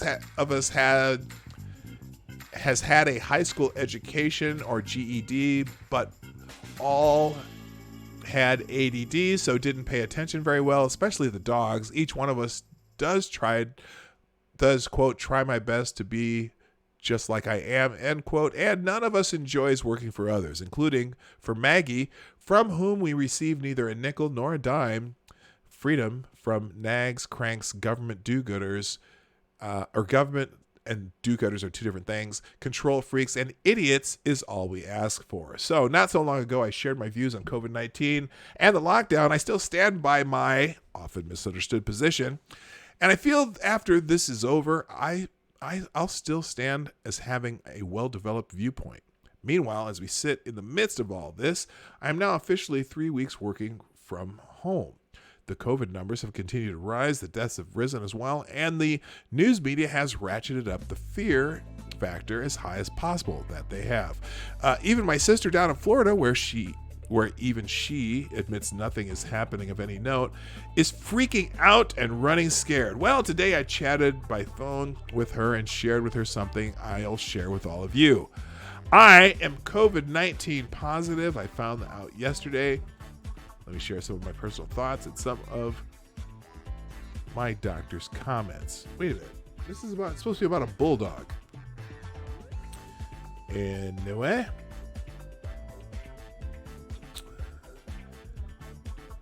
First, I was told this is a high-powered flu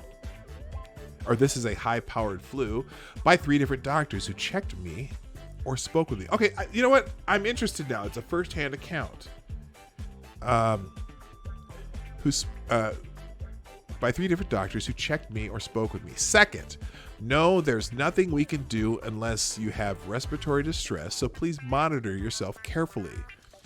Yep, I do that anyway. Third, there were no lines at the station where I got checked. Called first, drove up, got out. They checked me in a field tent, sent me to another field tent, and did the swab. Annoying, but not horrible. A Q-tip way up your sinuses. Doesn't hurt. You do sneeze little. I'm in good health. In good general health. I work out regularly, good blood pressure, good pulse rate.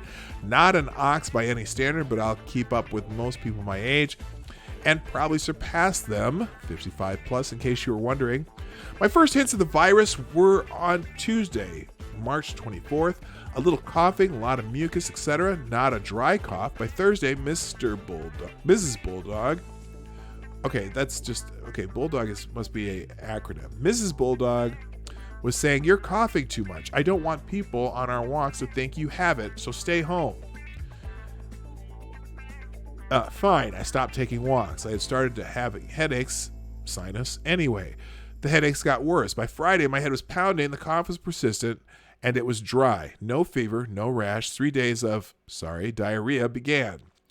Over the weekend, the headaches intensified. The coughing got worse. I was more or less stuck on the couch watching movies in a very annoyed frame of mind. By Sunday, it was suggested I get tested. So we arranged it. And yesterday at 3 p.m., the results were back. Positive. Of course, by now, the headache is starting to fade. It's still there, but Tylenol keeps it reduced. The coughing is still there, but laying down helps it stop. Don't lay down too much. No need to promote pneumonia. I've been sleeping 10 hours a night. Really weird things. The really weird things are there are two of them. What? There are two of them. There are two of what? Really weird things. There are two of them. Are the general haziness of frame of mind, I can't concentrate very long, and what I call fever dreams without the fever. I don't know how to describe these, but I have the strangest dreams at night. Then I wake up in the morning very dehydrated and I have to drink a pint or two of water.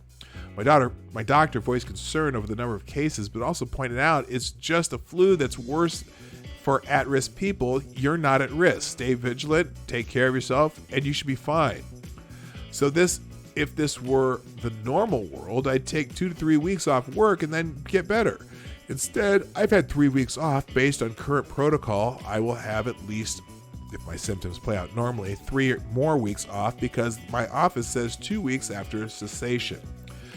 For what it's worth, most people in the U.S. after 6 weeks off from work will be broke. If it goes longer, who knows? At this point, the cure is worse than the disease. Trump is right to consider opening some counties as soon as possible, like any other pandemic. This has areas of like any other pandemic, this has areas of concentration.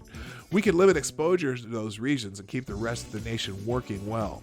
Stay healthy, stay vigilant. I do believe there is much more politically to play out. At this point, I no longer believe it's mainly a health crisis. If it ever was, it's a political one. And then P.S. I just had my HR department, just a public safety I had to inform my HR department, just a public safety thing. Naturally, I got a call back today, all prearranged and about exactly what I supposed. They were trying to determine if I could have caught it anywhere else but at the office. Avoid lawsuits at any cost must be their view. Can't blame them, I suppose. Not that it would stop me if I was litigious. The thing is, nobody can ever prove where they got it from. I commute via train every day. I went to the bank. I was playing poker one night with 50 people at a bar the week before being sent home. I won $650 in the tournament with a Royal Flush. Not a joke. Totally telling the truth. I have pictures. It's a poker player's hole-in-one. So I could have gotten it anywhere. I admitted that. Because it doesn't matter where I got it from. I knew I was going to get it. That was the point of my original article. If you believe you can avoid it, you're fooling yourself. I do not believe social distancing works, but don't worry. They, politicians, and other liars will convince you it's working. So that's the article from this person. Apparently, Bulldog is just a pseudonym. I thought they meant an actual bulldog because I know there's one dog, a case of a dog that died from this. Who knows? I don't know. All right, let's see here. What else we got? I'll do one or two more, and then we're going to get out of here. So let's see. Bulldog. Oh, Bulldog is a pseudonym. Okay, I thought it was that actual bulldog. Anyway, he did make some good points there. In India, a religious gathering featuring visitors from Indonesia became a super spreader event. Oh, good gosh. Let's see what this is. From India Today. Timeline of how Nizamuddin Markaz defied lockdown with 3,400 people at the Tablighi Jamaat event. 6 people in Telangana have died after attending a religious event in Nizamuddin, while some of the deaths in states like Maharashtra may also have links to the event. Oh, not good. Not good. Not good. Or they were looking to see if anyone else where you work may have it. Yeah, that's true. I'm sure they wanted to see if they were, who they got to test, which is a good point. That's fine. Anyone else playing Animal Crossing? No, I'm not playing Animal Crossing. I keep hearing about the game. I should probably check it out. I don't play a lot of games though. Delhi was put on complete lockdown days before Prime Minister Narendra Modi announced the nationwide lockdown. Over 3,400 people had gathered at the Nizamuddin area for a Tablighi Jamaat event. Okay, I'm butchering those words, but anyway. Here's how the congregation defied government lockdown orders. On March 13th, 3,400 people gather at the Nizamuddin Markaz as part of the religious gathering. March 16th, Delhi CM Arvind Kejriwal announces that no religious, political, social gatherings of more than 50 people are allowed in Delhi until March 31st. People at the Nizamuddin Markaz still continue to stay out. March 20th, 10 Indonesians who attended the gathering in Delhi test positive in Telangana. March 22nd, Prime Minister Narendra Modi's Janta curfew is observed across the nation. No public gatherings are allowed for a day. Just one day? March 23rd, 1,500 people vacate Markaz. March 24th, PM Modi announces nationwide lockdown for 21 days. No public gatherings, any kind of non-essential movement outside residence allowed. Only essential services allowed to remain functional. March 24th, Nizamuddin police ask remaining people at the Markaz to vacate the area. March 25th, around 1,000 people are still residing in the area, defying lockdown orders. A medical team visits the Markaz, and suspected cases are isolated in a hall within the building. So this is all in one building. Oh, gosh. Officials go to the SDM's office, file an application for permission to vacate. Vehicles list was also given to seek passes. I don't know what that means. March 26th, an Indian preacher who attended the gathering in Delhi tested positive and dies. Oh, gosh. March 26th, SDM visits the Markaz and calls the Jamaat official for a meeting with the district magistrate. So they're holding this event continually during this. Holy smokes, that's probably not good. March 27th, 6 coronavirus suspects are taken away from the Markaz for medical checkup and are later put in quarantine in a quarantine facility in Jhajjar, Haryana. March 28th, World Health Organization team along with the SDM visit the Markaz. 33 people who are taken for a medical checkup are isolated at the Rajiv Gandhi Cancer Hospital in Delhi. March 28th, ACP Lajpat Najar sends a notice to the Markaz to vacate immediately. So they have still over 1,000 people there after they're taking people out who've contracted the virus. March 29th, the Markaz official responded to the ACP's letter saying no new people are allowed to gather. Post the nationwide lockdown announcement, the current gathering had started much before the lockdown, and that the PM in his lockdown speech said that Jo Jahan Hai Van Rail, okay, just says stay put wherever you are. I'm not going to try to speak Hindu. And then on March 29th night, police and health authorities start taking people out from the Markaz and send them to hospitals and quarantine facilities. gosh.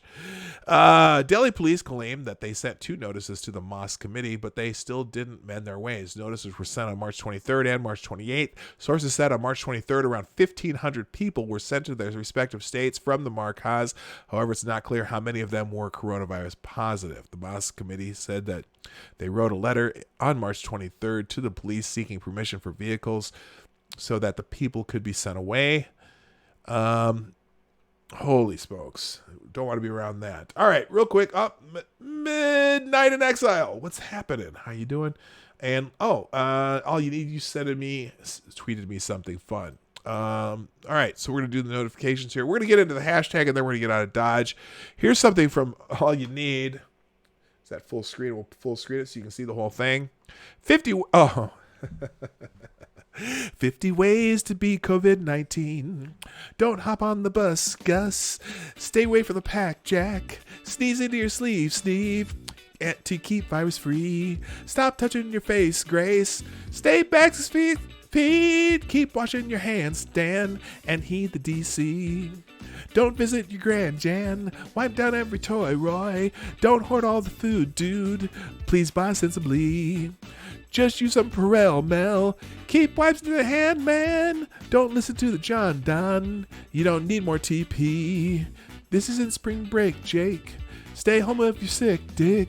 Just follow the rules, fools. And stay virus free. That's my best Paul Simon imitation. There you go. 50 ways to beat COVID-19. Perfect. Thank you to All You Need for that lovely. Hey, Duck Dog. Yeah. I'll sing if I want to. I'll sing if I want to. You can leave your friends behind. Anyway, what else do we got here? By the way, your life makes me sad. All right, moving on. Actually, that should have been a. How dare you? All right, there we go. All right, let's finish it up. We'll do some Twitter trends unless anyone else has any other things they want me to give attention to. All right, so the Twitter trends today are pretty. Well, there's a couple there that I just want to go. Shut the hell up. Palm Sunday is trending #1 on Twitter. You know what? I did do the Explore tab. Let's get an update on the coronavirus because coronavirus is on the header of the Explore tab. Let's see the death toll. Let's see. And joy in Democratic offices across the country. Coronavirus U.S. death toll surpasses 9,000. The total number of global cases has passed 1.2 million, including more than 65,000 fatalities. Over 250,000 patients are reported to have recovered. The latest updates from around the world. Spain records 674 more deaths. Growth in new cases appears to be slowing in France, Italy, and Germany. New York reports its first decline in the number of daily deaths. That is a good sign. That means we're probably on the curve, downward curve in New York City. Or the state of New York, but there are hot spots in several places. Now, you know the other thing about this, and some of these people are just ghouls, if you ask me. Honestly, yes, we're going to see a lot of cases in the U.S. Remember, between the first case that is known, at least the first case that reported in China was December 6th. They do have a case that they know that could have been as early as November 17th. By January, what was the date? January 5th, there were 59 no cases. Now, a lot of people are saying still, and I talk about this almost every day. Oh, you should have been doing something about this 3 months ago. Do you know in January 5th, there were still only 59 cases in China? And they had just notified the World Health Organization about this on December 31st. Let's see, what's the date today? Oh, it's April 4th. That's 3 months from January 5th. It hadn't even spread. I think it only had spread to a couple of the countries. There's a great article. If I still have it up, I don't think I do. I don't. Anyway, I'm saving this one for Monday. I actually finally am going to do a video on this too. On January 5th, 3 months ago today, there were only 59 cases in the entire world. What would we have been warned about? Now, granted, they knew that they had finally notified the World Health Organization on December 31st. There's January 5th, 3 months ago today, 59 cases. Oh, you should have been doing something about this 3 months ago. 3 months ago, we didn't even know what this was.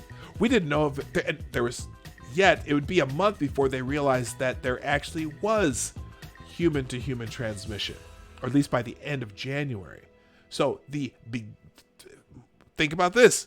60 days ago was February 5th. Oh, we should have known 3 months ago, though. I don't know how. Now, okay, Cynical Lindsay, you're correct. Only 59 cases in China. Yes. Absolutely gets the next doubt. However, that's how many cases were reported by the World Health Organization. Okay. And so that's the number that we were going off of. Granted, there could have been hundreds of cases by then. There probably were. And in fact, less than a month later, there were 80,000 cases. So that had been spreading since November, though. We know that the first case that's known, November 17th, it had been spreading in China for a month and a half before they notified the World Health Organization. And then by then, they said they only had 59 cases 5 days after that. But it was an unknown disease. They finally were asking people. On January 6th, the CDC from the United States, after they said that they're still having problems with this, the CDC, we didn't do anything. Oh, we offered to send people from the Center for Disease Control to China to help try and figure out what this was. China declined. Now, they did have a group from the World Health Organization that came there, I think, a few days later. There were 2 Americans on that team, but again, you should have been doing something 3 months ago. Well, we did. As soon as we heard about this, we tried to send the CDC over there to find out what it was and help. Now, they did have some, isn't the genome? They had the genome, whatever, sequence, whatever. I don't know the technical terms for it. They thought they had the genome sequence at that time. But still, again, my tweet today was, all these armchair Elways, saying that we should have known 3 months ago and you should have ran this play, you should have ran that play, you should have thrown the ball here. They didn't know what was happening. I got a really good bookmark for this. Well, we'll get this. I'll show you that in a little bit. Anyway, let's just give you the update on this coronavirus. As I learn more, I've been reading a lot. I've been reading tons of articles. There's a really good article in National Review that shows the timeline of what exactly happened in China. It has all the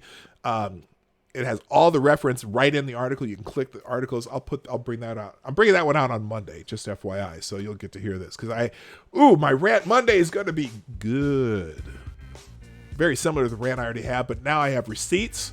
Lots of receipts to show you. All right. Hello, Faithless. What's happening? It's my birthday. We should name the WHO the Woo-Hoo Flu, or name it the Woo-Hoo Flu as the WHO for the WHO complicity. Absolutely. But, here's the other thing, too.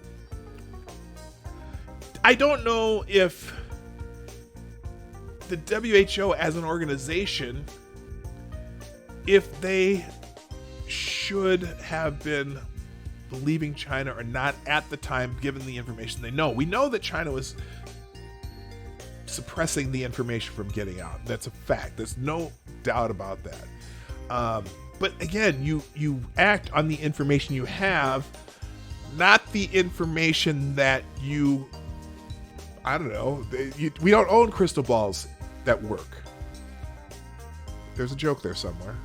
Maybe a crystal man has. Never mind. We don't own crystal balls that work. And when we look at the situation now, and it's easy to tell you exactly what was going to happen when you look backwards, because it already happened. There's already a script. But how do you make decisions based on something you don't know?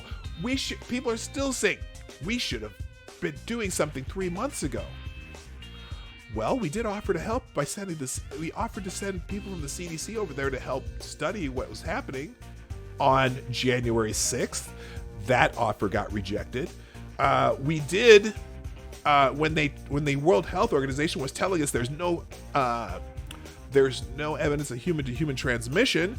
Should we have been running around with our hair on fire, telling people to shut down their businesses, shut down this and shut down this, and shut down travel from China? Well, we already did. We did do that when they finally figured out there was human-to-human transmission. And what was the president called? Racist. So, what could we have done based on the information we had? Even on, well, I'm already ranting.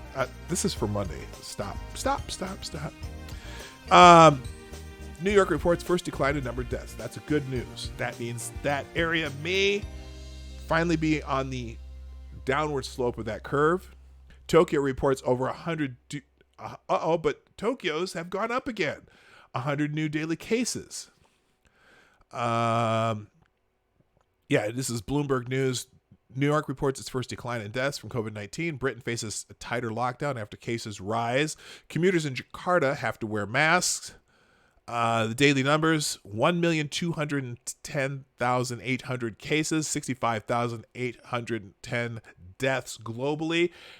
The other part I always laugh is they're blaming, it's all Trump's fault. This is Trump virus. This is Trump has blood on his hands. Is that just for the United States? Because this is happening across the entire world. Does every leader in every nation in the world have blood on their hands? Just curious. You know, if you took the EU, compared the entire EU, compared to the entire United States, is it comparable? Absolutely. Hello, hello, Mr. Ripper. Thank you for the birthday wishes. I appreciate it. Singing is right out. Okay. And hi, Faithless. So easy to look back and point fingers. Absolutely. It's like I said, they're a bunch of armchair Elways looking at their TV, looking at the replay, and going, "Oh, well, you suck. You missed that receiver, armchair Elway," as if you could even throw the ball, right? 300,955 cases confirmed in the United States. That's because we're doing the most testing of anybody. I bet we're finding a lot more cases that are out there than a higher percentage of cases of anyone out there than anybody else too. Right? 15,362 deaths in Italy, 12,418 in Spain. 19.5% of patients have reportedly recovered. So there's still people who have it, and we don't have any idea on how many people have had it, had mild symptoms. They're looking at using plasma transfers for people they find that have had it and have already developed the antibodies in their plasma as a treatment. There are all kinds of things. Let's see, the timeline. U.S. death toll jumps past 9,000. And that is, sadly, it's going to be higher. But again, we're still in flu season too. There's probably going to be 50 to 60,000 deaths over this flu season from flu. And I wonder how many of these cases are being COVID-19 versus flu. I wonder if they're, I don't even know. All you can do is hope the CDC numbers are honest, as opposed to the numbers in China, where it's very well likely there could be 500,000 people with COVID-19 in China and up 50 to 60,000 deaths already. That they're still saying it's just over 80,000. Exit out. Thank you. Hey, Sean, how you doing? What's going on? All right, so that's the COVID-19 updates. Trending number 1 on Twitter today is Palm Sunday, because it's Palm Sunday, and it's just surreal that here's the Vatican. Pope Francis, as this takes a while here, Pope Francis celebrates Easter Sunday Mass, Palm Sunday Mass in an empty church. During Palm Sunday Mass held in a deserted church, Pope Francis told young people not to be afraid and put their lives in the line. not to be afraid to put their lives on the line for others during the coronavirus pandemic. There's a picture of the service of the church. Nobody there. Normally celebrated outdoors in front of thousands of tourists, the Pope instead spoke in the presence of only a small handful of priests and nuns and a reduced choir, all who maintained a safe distance from one another. Look at the real heroes who come to light in these days. They are not famous, rich, and successful people. Rather, they are those who are giving of themselves in order to serve others, he said. Feel called yourselves to put your lives on the line, the Pope added. Do not be afraid to devote your life to God and to others. It pays. Palm Sunday Mass inaugurates the beginning of Holy Week, the most important week of the Christian liturgical calendar, which culminates in Easter next Sunday, April 12th. So, yeah, just a really weird scene, seeing that, an empty church in the Vatican. Thank you, Van Jones. Please do not go to church today. It's not safe. I know that Palm Sunday is a holy day for us Christians, but the virus could decimate the ranks of believers. Faith in God and wise respect for the dangerous aspects of God's creation go hand in hand. I thought Van Jones was an atheist. I don't know. Maybe he's come to Jesus now with this mess. Jesus watching his followers congregate during a pandemic has renamed Palm Sunday Face Palm Sunday. I'm going to give that a little bump for that. That's humorous anyway. Americans defying Palm Sunday quarantine. Satan's trying to keep us apart. Yeah, I'm sure that's what they're saying. I'm sure there's somebody there. And then Charlie Kirk. Today, Jesus Christ arrived to Jerusalem for the final week before fulfilling his promise. Jesus came to save us. Jesus is our King. Jesus is our Redeemer. Worship and praise him. For the believers out there, sure, that's good advice. I think so. All right, moving on.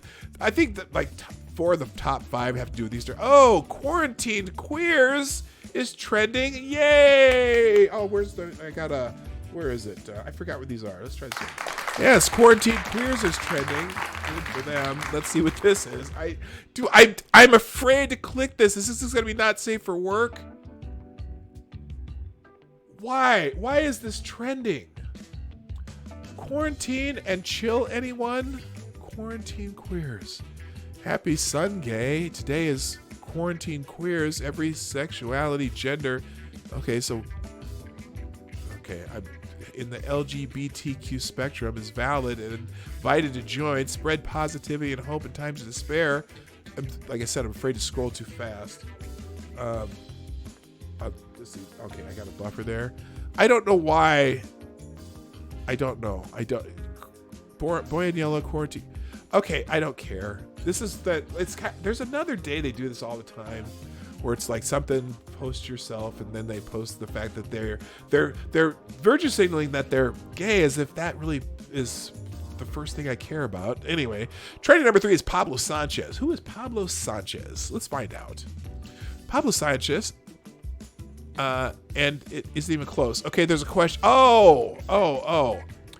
If only these video game stars were real, who's the best of the best? They give you the choice of...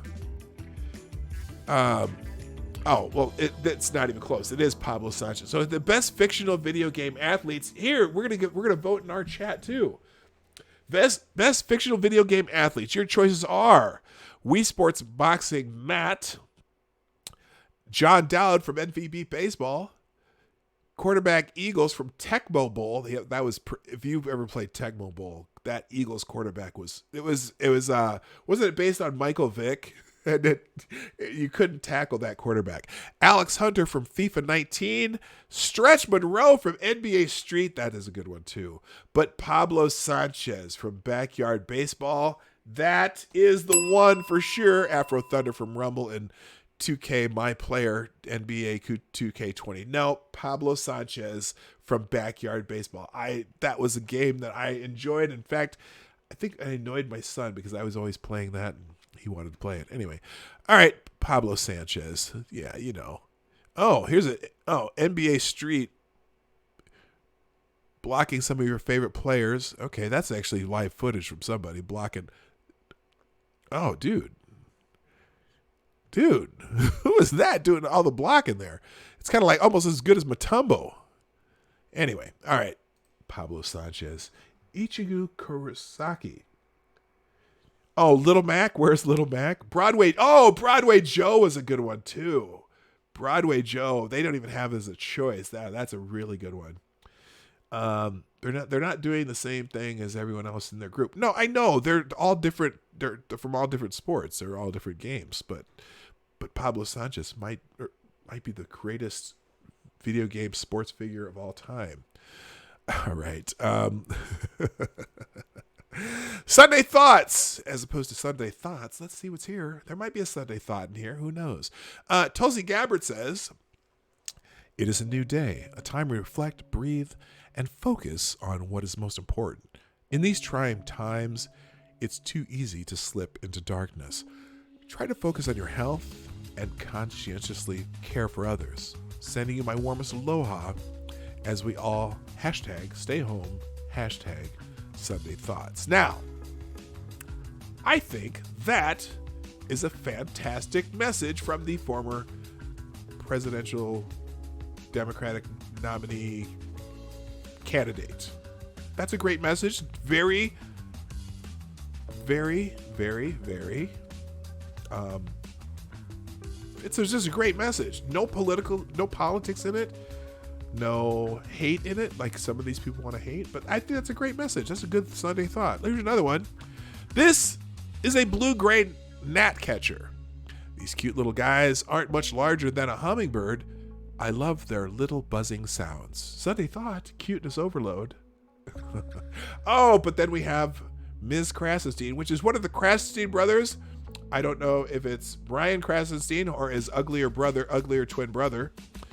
Quote, Trump, we inherited obsolete broken tests from the Obama administration. How the hell could they have inherited a broken COVID-19 test from Obama in 2017 when COVID-19 didn't even exist in 2019? I think what he meant is it was a broken test-making system. I don't know. He sometimes Trump doesn't always articulate thoughts that are, I don't even know what the word is. Sometimes he says some dumb shit, so whatever. Ms. Krasenstein again. It's either Brian Krasenstein or his uglier twin brother. I don't know about you, but I'd rather have 100,000 too many ventilators than one too few.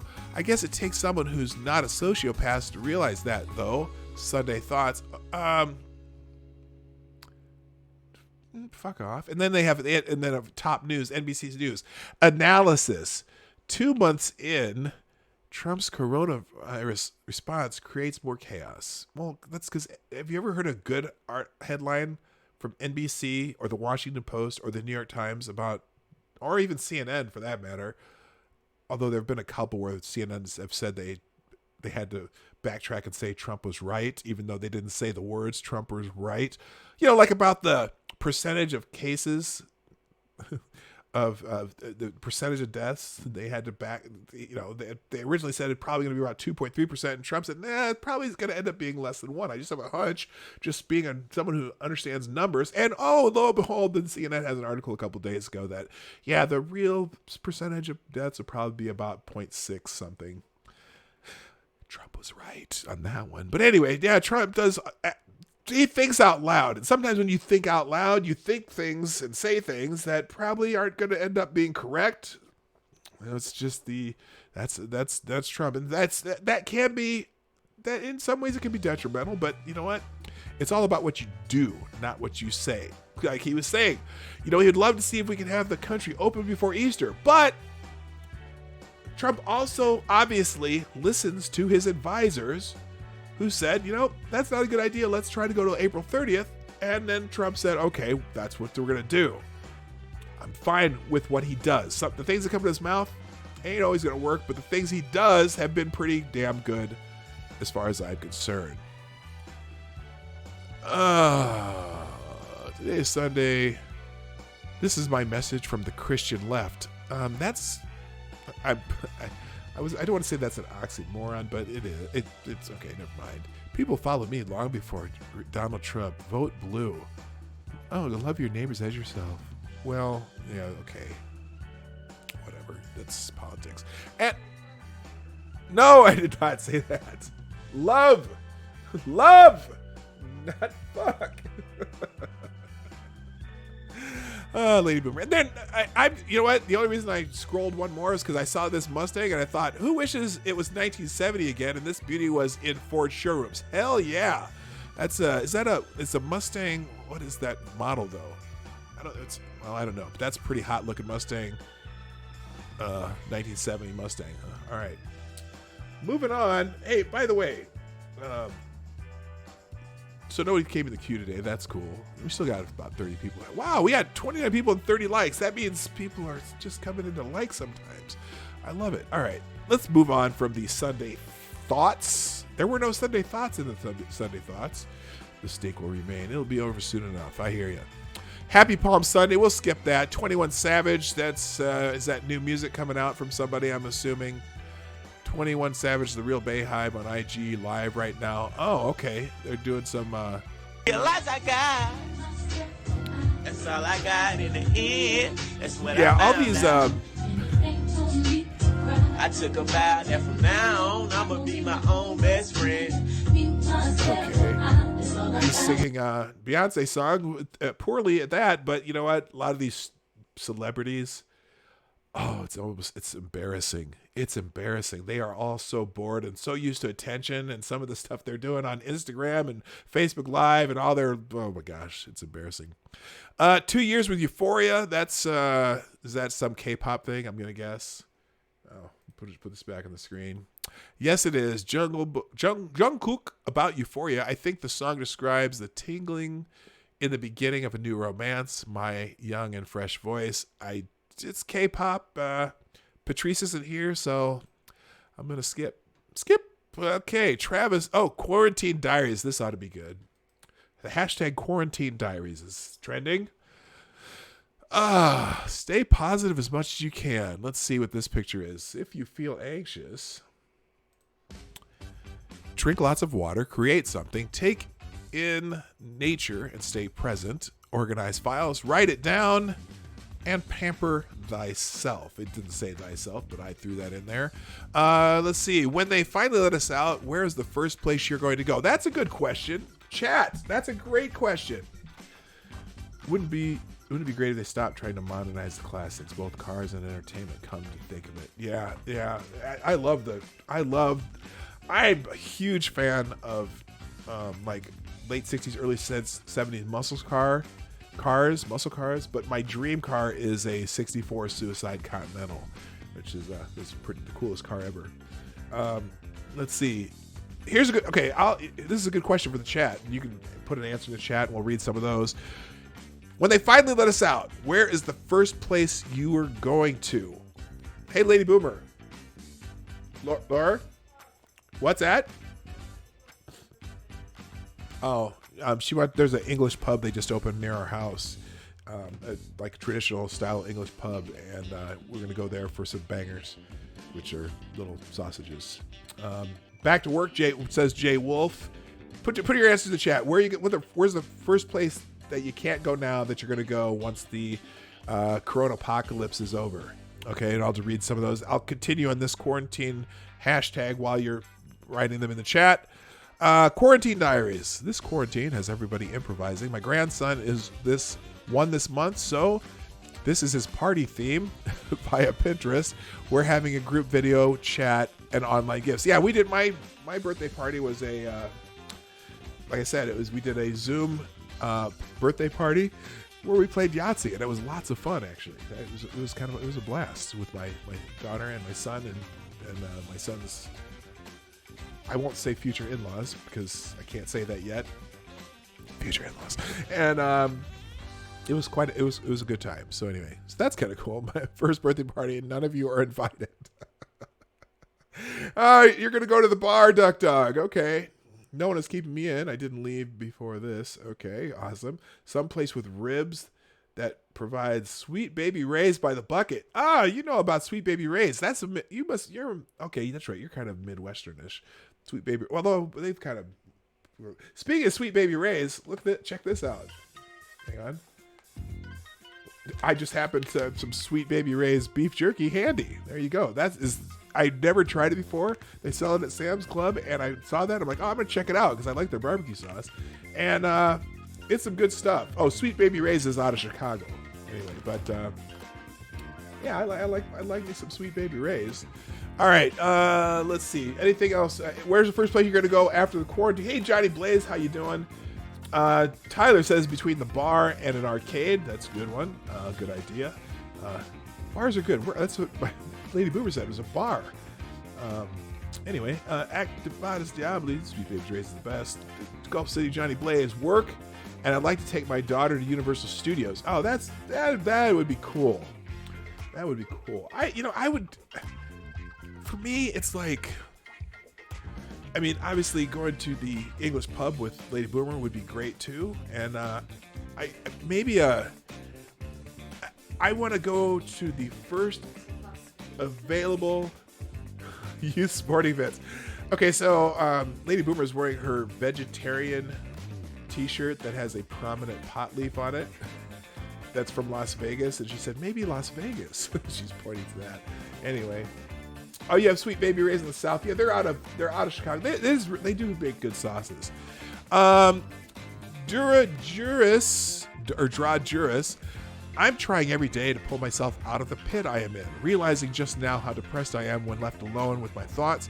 I try to shield myself from overthinking, keep my shit together, and have some fucking sense of purpose. Damn, these times are hard. There are ways to connect with people through all these different technologies: Facebook Live, Messenger, Zoom, even Streamlabs, or what's the one on the iPhones? FaceTime, the Google phones, Android phones also have video chatting. My cousin, one of my cousins, who's he's from Nigeria, but he lives in St. Louis right now. Yesterday, just before I start, I don't remember what I was doing. I was sitting at my computer. My cousin, all of a sudden, I get a messenger on one of those Facebook Messenger things, the ding on my phone, and I haven't talked to this cousin, I think, in person to person since 2004 when I met him, or 2005, 2004 when I met him in New York City, and he just does a video phone call yesterday to wish me happy birthday, and it was just the nicest thing, just to see someone that I hadn't talked to in a while. And you can connect with people even though you're stuck at home, so don't hesitate to do that. Especially call someone that you haven't talked to in a while that you care about, or just check on grandma. Call, even if it's just a phone call. Talk to people, and that could be, you're amazed how good that can make you feel. All right, we got a Zoom call with the hubby's family yesterday for his birthday. Well, it's not the same. It was still nice. Yeah, you know what? Playing Yahtzee on a Zoom call with people in 4 different locations was just a great birthday party to have when you can't go anywhere. And it was great yesterday. So yeah, use Zoom. Use the best thing about this is, because of this technology, you can still connect with people. But think about this. Imagine if during the Spanish flu of 1917 and 1918, we had this similar technology. That whole thing probably wouldn't have happened. It would have been nearly as bad as it was. Can you imagine how much communications is saving people around the world? Even though there's a lot of people dying from this, can you imagine how much worse it would be if we didn't have basically instantaneous communication to almost anywhere in the world? So we just got to count the blessings sometimes, right? We live in a time that it's tough, but it's also a time where we wouldn't have, it would have been so much worse. Oh my gosh, what is this? When I thought you've seen it all, then boom, Naira Marley, Zytek, Konuno. Okay, I can't read the language, but they're having that's a funeral somewhere. All right.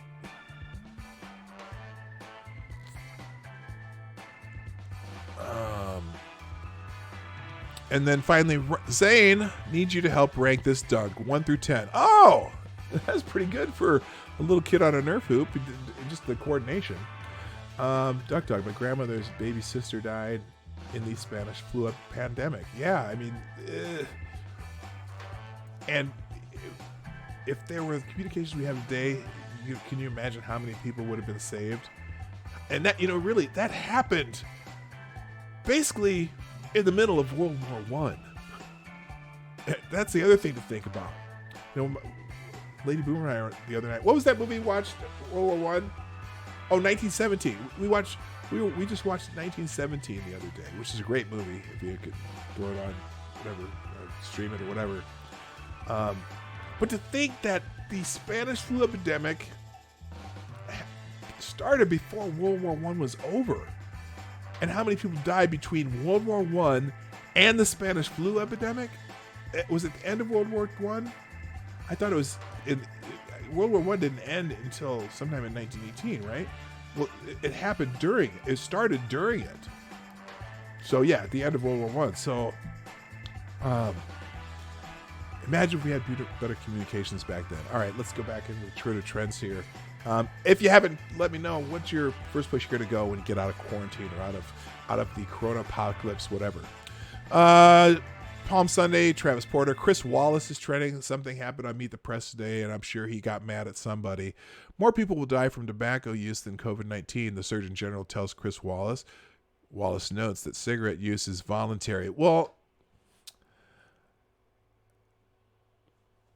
duh. Chris Wallace confronts Surgeon General on states. Fox News anchor Chris Wallace spoke with U.S. Surgeon General Vice Admiral Jerome Adams Sunday morning about why there's... Okay, what's this say? Why don't we have a national stay-at-home order? Can you imagine how many calls of dictator there would be if he did? And Mark Levin says, first, it's unconstitutional. Second, it's boneheaded given many parts of the country are not unaffected, but mildly affected. Third, why did the media and Democrats say exactly the same thing? Ain't that the truth? Today, my feed was dedicated to the three huge idiots pushing for a nationwide shutdown. Chris Wallace, Bill Gates, and Steve Bannon. This much ignorance about how the economy works should disqualify all three from ever being in front of a camera. Now I got to go to work. Stay positive. Yeah, I'm still working. Oh, because this is trending with Bill Gates calls for coronavirus pandemic a nightmare scenario, but predicts lower death toll. Oh, he's predicting a lower death toll than what? When did Bill Gates become the pandemic expert? When did he become a medical? Now he's a smart guy. He knows his ones and zeros, but and it doesn't show. It just clips here. Jake Tapper directly addresses President Trump. Let's listen to Jake Tapper's. Can take a moment. I would like to speak directly to one person known to watch this show, or at least clips of the show, President Trump. Mr. President, I know you, like millions of Americans, are eager to have the nation go back to some semblance of normal. One of the questions the American people need answered for that to happen responsibly: what's the plan? Well, dumbass, the plan is to have people abide by the current guidelines through the end of April, and then they have to reassess. That's about all the plan you can have, as they're frantically trying to save as many people as possible in houses where the regions that are affected. But let's see what he continues to ask here. The plan, they come out and tell you the plan every day in the press conferences, Jake. Do you listen to I know you hate the president and think, oh, you have to fact check every word that comes out of his mouth, but there are other people in those press conferences who tell you, Dr. Fauci, Dr. Birx, Mike Pence, all the different generals and different people that come up and tell you. If you don't know the plan, then you're not fucking listening, Jake. Oh, did I have a rant? Let me finish what he says here. Is there a plan for widespread testing of every American so as to isolate the virus? Widespread testing of every American? Is there a single country on the planet that is doing widespread testing of every citizen of their country right now? Jake? Are you just asking stupid questions to be asking stupid questions? And normally, yeah, Jake is one of the only correspondents on CNN that is level heaven. Most of the time he is. But if you watch his Twitter feed, he's got a slight bit of that syndrome too, occasionally. The way other countries have done? The way others, tell me the country that has done it, Jake. Because in South Korea, the country you all like to tout, yeah, they had done about 400,000 tests out of 50 million people in South Korea. They didn't test the entire nation. But you like to tout their numbers. How about Italy? How many of their nation have they tested? They still have more deaths than we do. Spain. How about Spain? What are you talking about? But because most people don't pay attention to what's going on in the rest of the world, they don't know that. I know that, Jake. I know that you're asking a stupid question right now. We're doing 120,000 tests a day now. And it's going to ramp up more once you have the 5-minute tests distributed across the country. What do you think the plan is, Jake? God, dog. When will there be enough tests for that to happen? When will there be 340 million, 330 million tests? There's not going to ever be 330 million tests. Are we doing... look, we just read an article where someone said that they went to a drive-up testing site and it wasn't busy at all. I watched a video by James O'Keefe where he was, I don't know what the hell he was trying to prove with it, but you know, he does his thing. And they made an appointment at a drive-up testing site and drove right through and got the test done. So there is testing going on. It's available. We have the 5-minute tests being distributed across the country.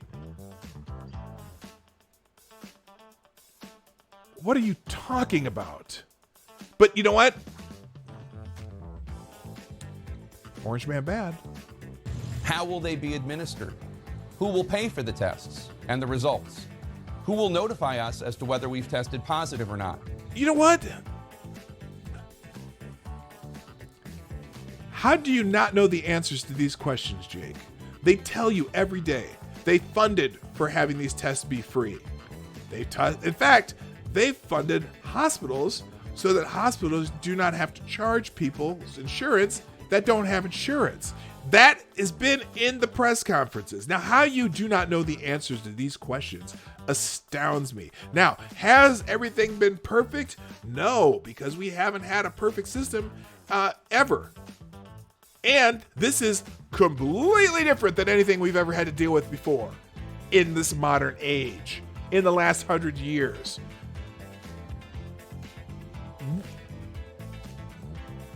Hello, Augusto Pinochet. Mr. President, nice to see you. And what to do then?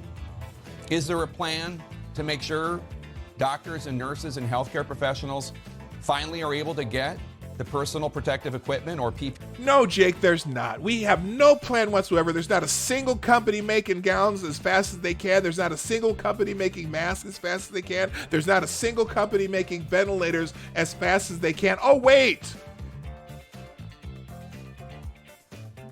They've already... Every question he's answered so far has an answer that I know the answer to. How do you not know the answer?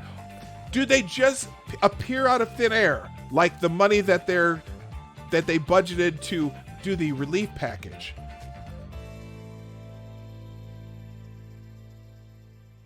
Good God. Are you kidding me? It makes my head hurt. Hey, CNN. You have a journalist on your staff that apparently hasn't been doing journalism. His name is Jake. Would you see if any of the other journalists at CNN have been paying attention that might know the answers to these questions?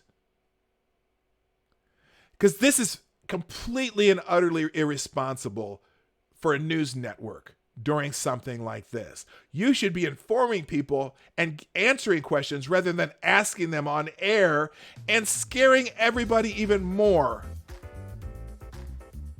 Jake from State Farm, Lady Boomer PE says. that they need. Those healthcare workers are quite literally dying while they try to protect our society and save lives, and they're begging. Yes, they are, Jake. They are dying. Kind of like the doctor in China who died when they were figuring this, when they first discovered this. Do you think we don't care about those doctors and medical professionals who have died trying to help others? Do you really think that, Jake? Do you think that that's the desired result? Do you think that nobody cares? Oh, you think the president doesn't care?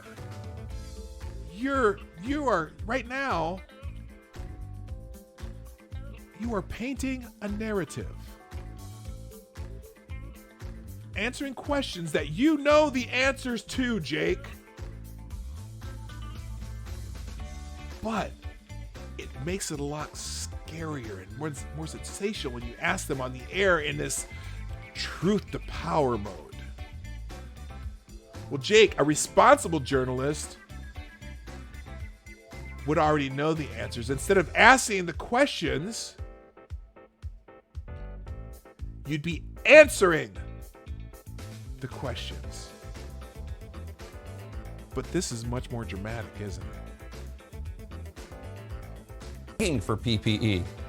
They don't need to be told that their governors or their hospital directors are doing anything wrong by trying to get those supplies to protect their lives. Is that what he's saying? That they're doing something wrong trying to get their supplies? I think he's been applauding. He's been applauding a lot of these governors. Everyone, you know what, Jake? You know how we like to say that we're all in this together? Does the fact that you're asking these questions instead of answering them make it feel like we're all in this together? It sounds like you against one person. Is that the purpose of this, Jake? Is that the purpose? I don't understand what you're doing here, Jake. Because so far, every question you've asked, I know at least what the plan is. I know that everyone in this country is doing their best. You know, with 203 countries affected by this, it's a shocker. Even if our strategic warehouses were full to the brim, there would this one would still cause a strain. But they weren't. And yes, that's a bureaucratic thing that perhaps we had too much confidence in and need to reevaluate when this is over. But you certainly aren't helping a bit with your little, I'm speaking to you, Mr. President. Oh, yes. Trump certainly needs to make sure that he's managing this and has a team in place that's working on this furiously. And I'm pretty sure they are. Thank you, Skeptalk, for the happy birthday wishes. But holy shit. Hello. Oh, hi, Merle Davis, too. And Gunfox, how you doing? But, sir, Jake, I'm not calling you sir for this one. You know all the answers to these questions, but there's more. Let's see where he goes with this. Try to save our lives. They need to know that there's a plan to get them the supplies they need. Governors and mayors right now are literally bidding against each other and against the federal government. Yep, that's a problem. They need to fix supplies. This is escalating the prices and causing confusion and unnecessary bidding competition. Is there a plan to stop that? Really? Well, let's see. I watched one of those pressers a couple days ago, and they have a general that they put in charge of the logistics of what needs to go where. And they have a team because they saw that problem, was a week ago or so. It was about a week ago, one of the pressers they did. And so they saw that they were having that problem, so they have a general in charge of that. if you were a responsible journalist, you would be reminded that they're working on fixing some of these problems. But Jake, instead, you're virtue signaling with the questions and not the answers. What is it? What is it? How do I know and you don't, Jake? You're a journalist. Journalists are supposed to be finding answers. Somehow I know. What about ventilators? New York City Mayor de Blasio said today would be the day his city could run out. Governor... Except he still has 4,000 in storage that they haven't distributed yet. I learned that from his press conference the other day. That, yes, they haven't distributed them all because they're in the storage so they can pinpoint where exactly they need to send them. And the federal government is sending them 1,000. Now, granted, this federal stockpile, because the federal stockpile is run by bureaucrats that have been there forever, a lot of those were not in good repair because they can't sit. They're like, some of the tubes and stuff dry out, just like if you let a car sit for a couple of years. Well, your hoses and stuff dry out, and you got to make sure they're functioning. That's government in action. Oh my gosh, I sure would love government running my healthcare after knowing that. But Jake, again, where are any of these things around the rest of the world? There are people working furiously to make this happen. There are the state of Oregon sent some to New York because they didn't need him yet. Yes, we know that, Jake, but somehow you have no idea. Edwards said his city or state could run out on Thursday. Is there a plan to expedite the manufacture of ventilators? No, Jake, there's not. They're just gonna do their best. They're not gonna do nothing. No one ever thought of this question, Jake. Yes, you've got GM, you got Ford, you got all the manufacturers who already manufactured these things that had to retool. That doesn't happen overnight, Jake. You know what? You don't just go and say, oh, well, we're going to take this car plant that makes automobiles and in 2 days we can change it over to make ventilators. No, you got to make parts. You got to train people. You got to make sure that when they do come off that line, they work. Oh, you had 3 months. Really? 3 months ago today. The only cases of COVID-19 were still in China, except for 2 cases, one in Vietnam and one in Taiwan, which is still China, according to China. 59 cases, hadn't spread, no evidence of human-to-human transmission. We didn't even know this was going to be like this. But to retool an entire auto plant to make gigantic cars to little tiny ventilators probably takes a little time to retool. You can't do it overnight. You got to build shit. But they're doing it, and they're beginning to pump them out, and they're going to get them out as fast as they can. This is not I Dream of Jeannie, Jake. You can't just blink your eyes and hear a boing, boingy, boingy sound and make things appear. What is the plan? Why aren't you paying attention? Why aren't you telling people, yes, this is a difficult time. This doesn't happen overnight. We didn't have 3 months to do this. We didn't have 2 months to do this. This blew up in the last 45 days, pretty much. Remember when Wuhan started locking people down? What was the date? Do you remember, Jake? When did they start doing that? When we got our first case in the United States that we knew of. You know when that was, Jake? January 20th, our first case, and Wuhan was starting to lock up, weld people's doors shut. January 20th, Jake. How many days ago was that? Well, it's April 5th. 5 plus 31 plus 29 plus 10. I didn't add that up in my head, but it's roughly 70 days ago. How long does it take to retool an entire Ford plant, or even a part of a Ford plant and part of a GM plant to make ventilators? They're not the same as an automobile. Just saying. But I'm pretty sure they've worked around the clock to do that. And so your question, do they have a plan? Plan's been implemented. It just takes some time. Again, this is not Tabitha. Ding, ding, ding, ding, ding. Poof.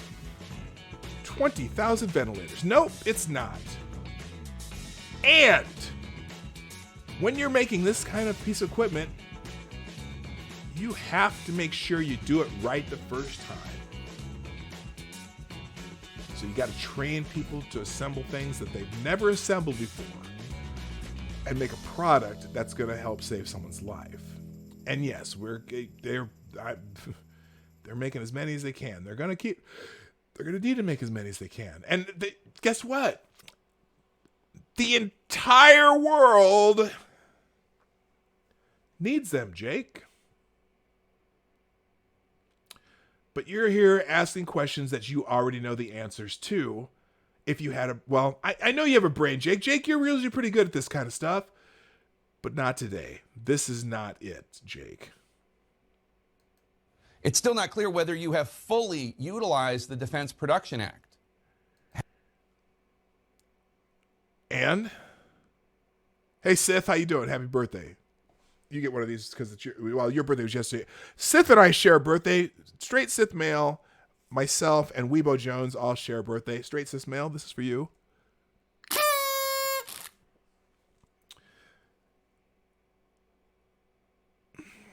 Have you?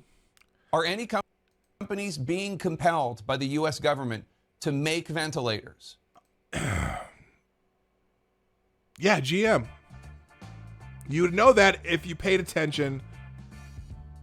But clearly, this is from today. Yeah, this is from today. He's asking questions that I know every answer to. How do you not know these answers, Jake? And when will they be made?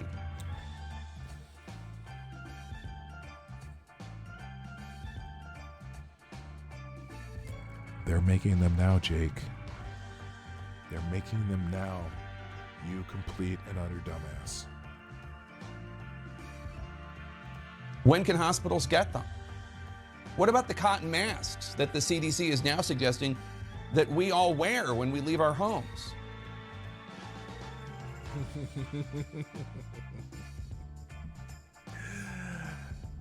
Jake.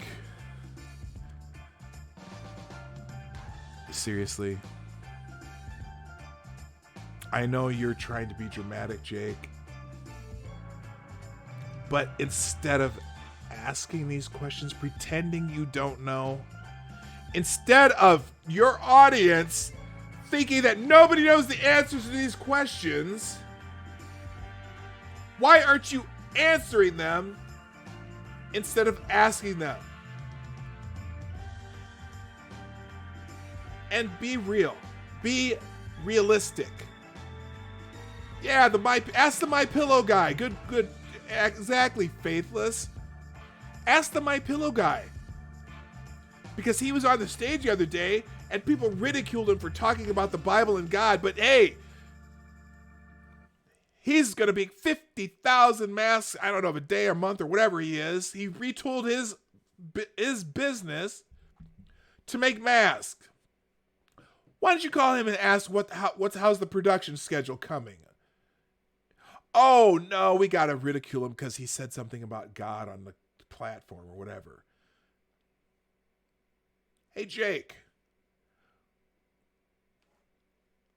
When you begin to make 50,000 masks a day,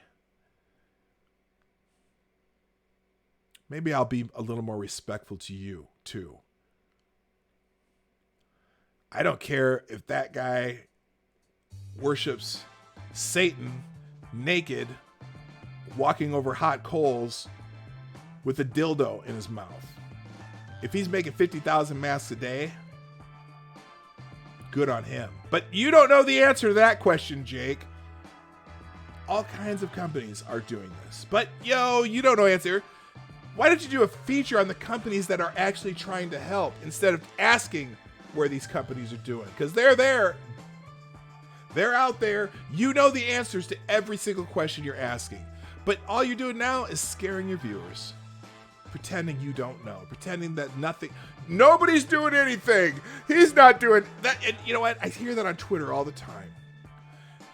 We've known about this for 3 months and nobody's doing anything.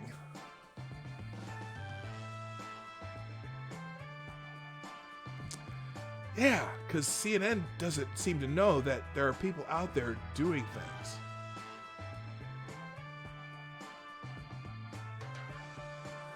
Don't knock your employer. Who's your employer? Tell me who that is, Advocatus Diaboli. I'm not knocking anybody.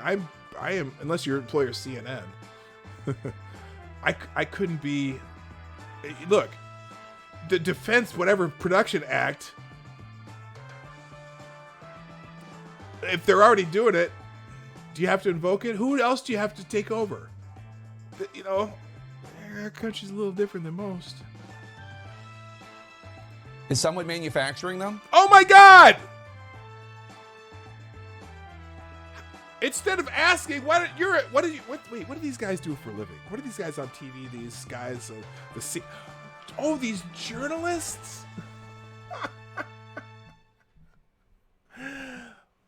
You're a journalist, Jake. Why are you asking? Look. You know you're not talking to the president right now. The president is not your audience, okay? Not at all. Your audience right now are the people who, well, first of all, part of your audience is people that you're trying to influence right now. He's not doing enough. He's not doing anything. Nobody's doing. There's no plan. We don't know anything. The man's on TV every fucking day talking about this, telling you what's going on. Now, some of you are so busy parsing every little syllable to find something that may not sound right to you, and your network, holy shit, your network cuts away from them half the time. If you'd stop cutting away from the press conferences, maybe you'd know, Jake. Maybe you should watch the White House feed or C-SPAN or Fox News or somebody that, Brian Stelter and Oliver Darcy, that's all they do is watch Fox News. That's all they ever talk about. They watch Fox News every day. Ask Brian Stelter and Oliver Darcy. I bet they know because they watch Fox News every day. And I'm sure they probably watch the press conference. Oh, wait, no. Brian Stelter is busy making videos about why you shouldn't watch the press conferences.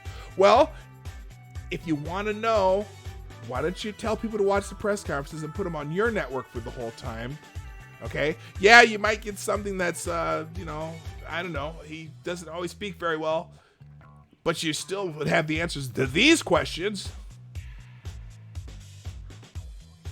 Yeah, Taber's audience is the Chinese government, the DNC, because they want talking. You're reading DNC talking points right now. You're reading tweets from Joe Biden and who's the guy from Vermont, the guy who ran for president. I can't think of his name. And Nancy Pelosi. You're taking talking points from Nancy Pelosi and Joe Biden right now. Because all these questions have answers that some people know just from watching the press conferences. Okay? And the idea that a company's going to change over their entire production line in 30 days and pump out 50,000 machines in 30 days, got to retool those companies. Sorry, they don't make them already. They are retooling to make them. Howard Dean, yes, Howard Dean. Holy shit. How can we get them? How can we get them? Is there a plan? They're going to be direct shipped. They've already told you that too. How do I know these answers? How is it that I know these answers? The logistics guy from FEMA, the general that they transferred over to FEMA to do the logistics for all these things. They are planning out where the places that needed them most, that's where they're going to be sent in a order that they need them. as they're produced, and they're going to be moving them around the country. How do you not know this plan, Jake? It's amazing. Please, Mr. President, the American people, they need answers to these questions. They are less interested in your popularity on Facebook. Thousands of Americans are in mourning. They're horrified. Oh, look at the sincerity and sadness in his eyes. Now, the guy who posted this makes a excellent point. It takes purposeful obtuseness to pretend that Donald Trump hasn't done everything that he's saying right now.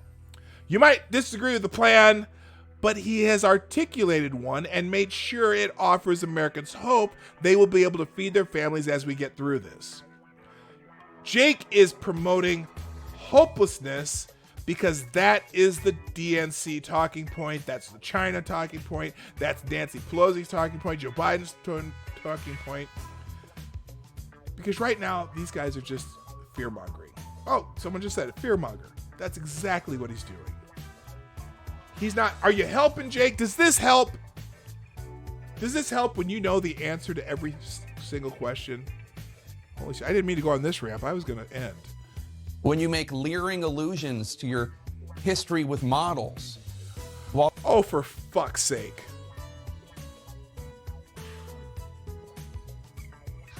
Really?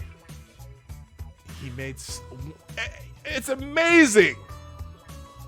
The press conference that went almost 2 hours. A 2-hour press conference that they do daily, an hour and a half most days, $2 hours the day that he said that thing about the models. Jake highlights, it's funny that he knows that one line out of the press conference, but not a single question about all the questions he's asked that were answered in that press conference and the ones before it. Are you kidding me? Are you fucking kidding me? Unbelievable. I can't wait to see some of the comments under while this. discussing projection models of mass American deaths. Attacking governors and mayors and journalists for asking questions that they should already know the answer to. Oh, yeah, those are dumb questions. If you ask a stupid question, you ask a stupid question during a crisis like this, and you're asking politically pointed, charged questions instead of how we can help the American people. See, I can do it too, Jake, you asswipe. That might please your fans. It doesn't save one life. Yeah, and neither does this, Jake. How many lives are you saving right now?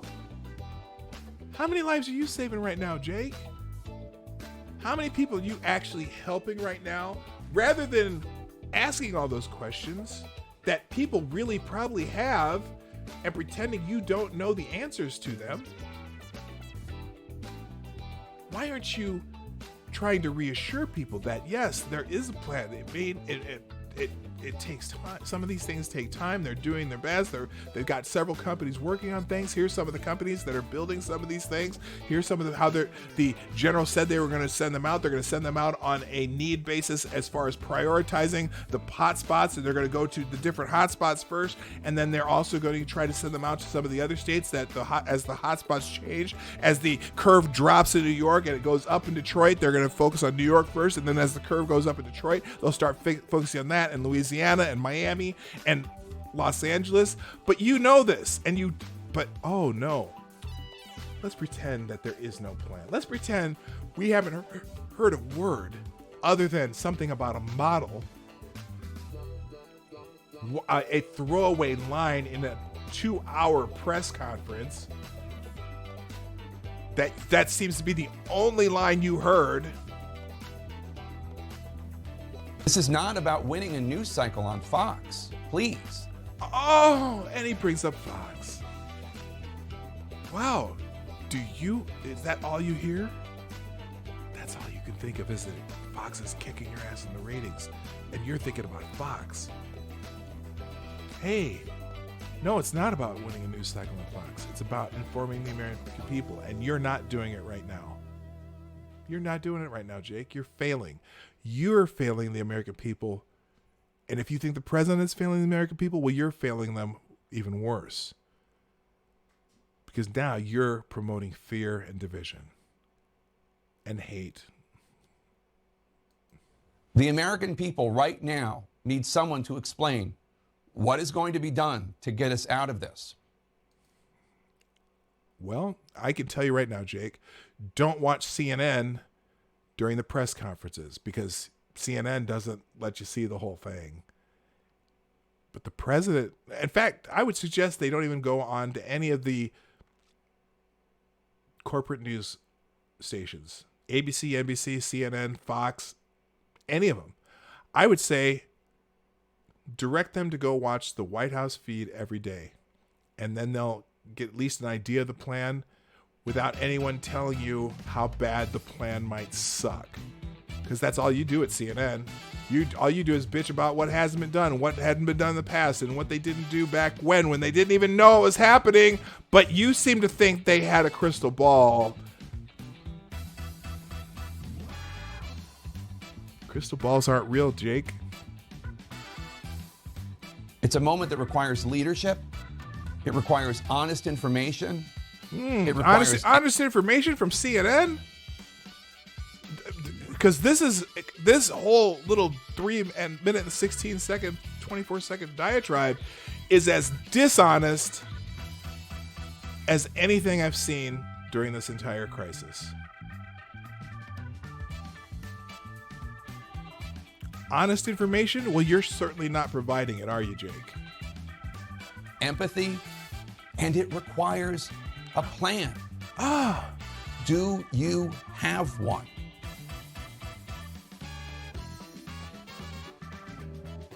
Wow.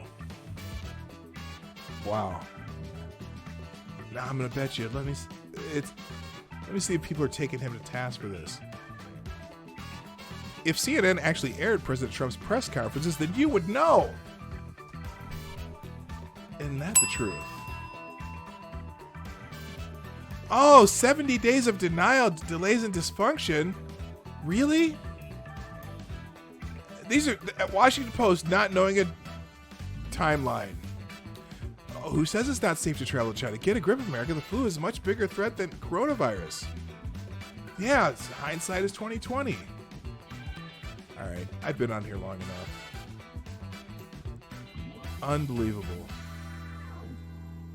Unbelievable, Jake. You should be embarrassed. You should be straight up embarrassed.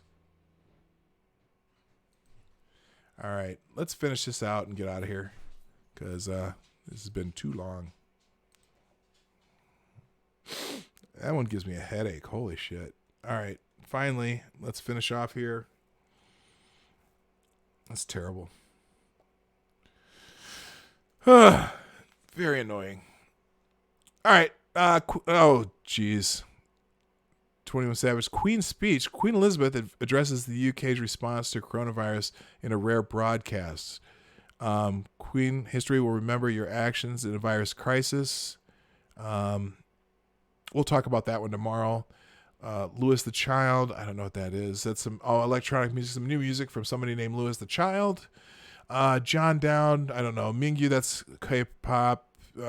Hosanna. That's part of Palm Sunday. Optimus Prime is trending. Okay, we'll take a quick look. Optimus Prime. We saw Optimus Prime trending and thought he tested positive for the cybonic plague. Optimus Prime's speech had me ready to beat up my Toyota. Steve Rogers' self-righteous speech about freedom had me siding with Thanos. Oh, who gave the best speeches?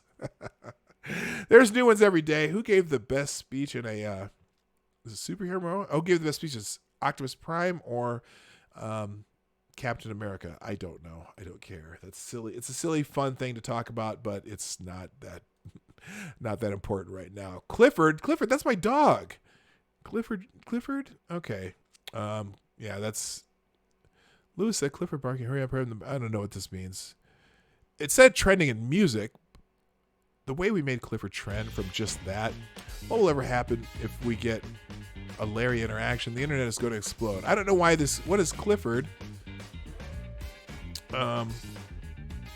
There's all kinds of things. I'm just going to skip it because I don't know. And let's finish off. Finally, Surgeon General trending is because the Surgeon General was on one of the news shows, and they're probably bitching about the Surgeon General. The U.S. Surgeon General demonstrating how to make your own face mask from an old t-shirt using one of his old shirts promoting a drug for treating fentanyl overdoses is a powerful new form of American magical realism. Okay, that's what... Okay, so he was showing... Enough said. That's it, people. I gotta go. This has been way too long, but it's been a lot of fun. Hey, you guys. I can't tell you how much I appreciate y'all coming by. On an off day, you got the notification, and poof, here you were. And I'm so glad you showed up. Thousands dying. CNN and journalists' feelings most affected. Yeah, how about that? I'm just saying. That is just, I find that whole diatribe of his completely and utterly irresponsible. It's just is. Anyway. All right, gang, that's got to be it for today. Me and Lady Boomer got to go buy some mulch before the mulch place closed, because that's a, what's it called? A essential business? Probably because they do, it's a composting place, but they always carry mulch. I think they're putting some out today. And hopefully we can throw some mulch in our garden. So, guys, thanks for being here. You know that I'm normally here Monday through Friday, the 10 o'clock Eastern, 9 o'clock Central, 2 p.m. GMT for people around the world who use GMT. Before I go, I'll check one more little thing. I got a notification here. That is from Tim Gersh, PDawg Night. Oh, happy birthday. So after it's over, I'm turning into Hulk and going to China. Yep, there you go. And he said happy birthday, so I also got to do one of these. One of these. There we go. Thank you, Tim Gersh, for doing that. Yeah, that was a rant with Jake. I want to just smack him upside his head, to be honest with you. Check your email for tomorrow's show. I will do that. Oh, Idaho provided female athletes the level playing field they deserve, and other states would be wise to follow suit. Otherwise, they will learn Connecticut's lesson the hard way, and our nation's daughters will continue to pay the price. Idaho becomes the first state to protect female athletes from competing against transgender people. We'll save that one for tomorrow, too.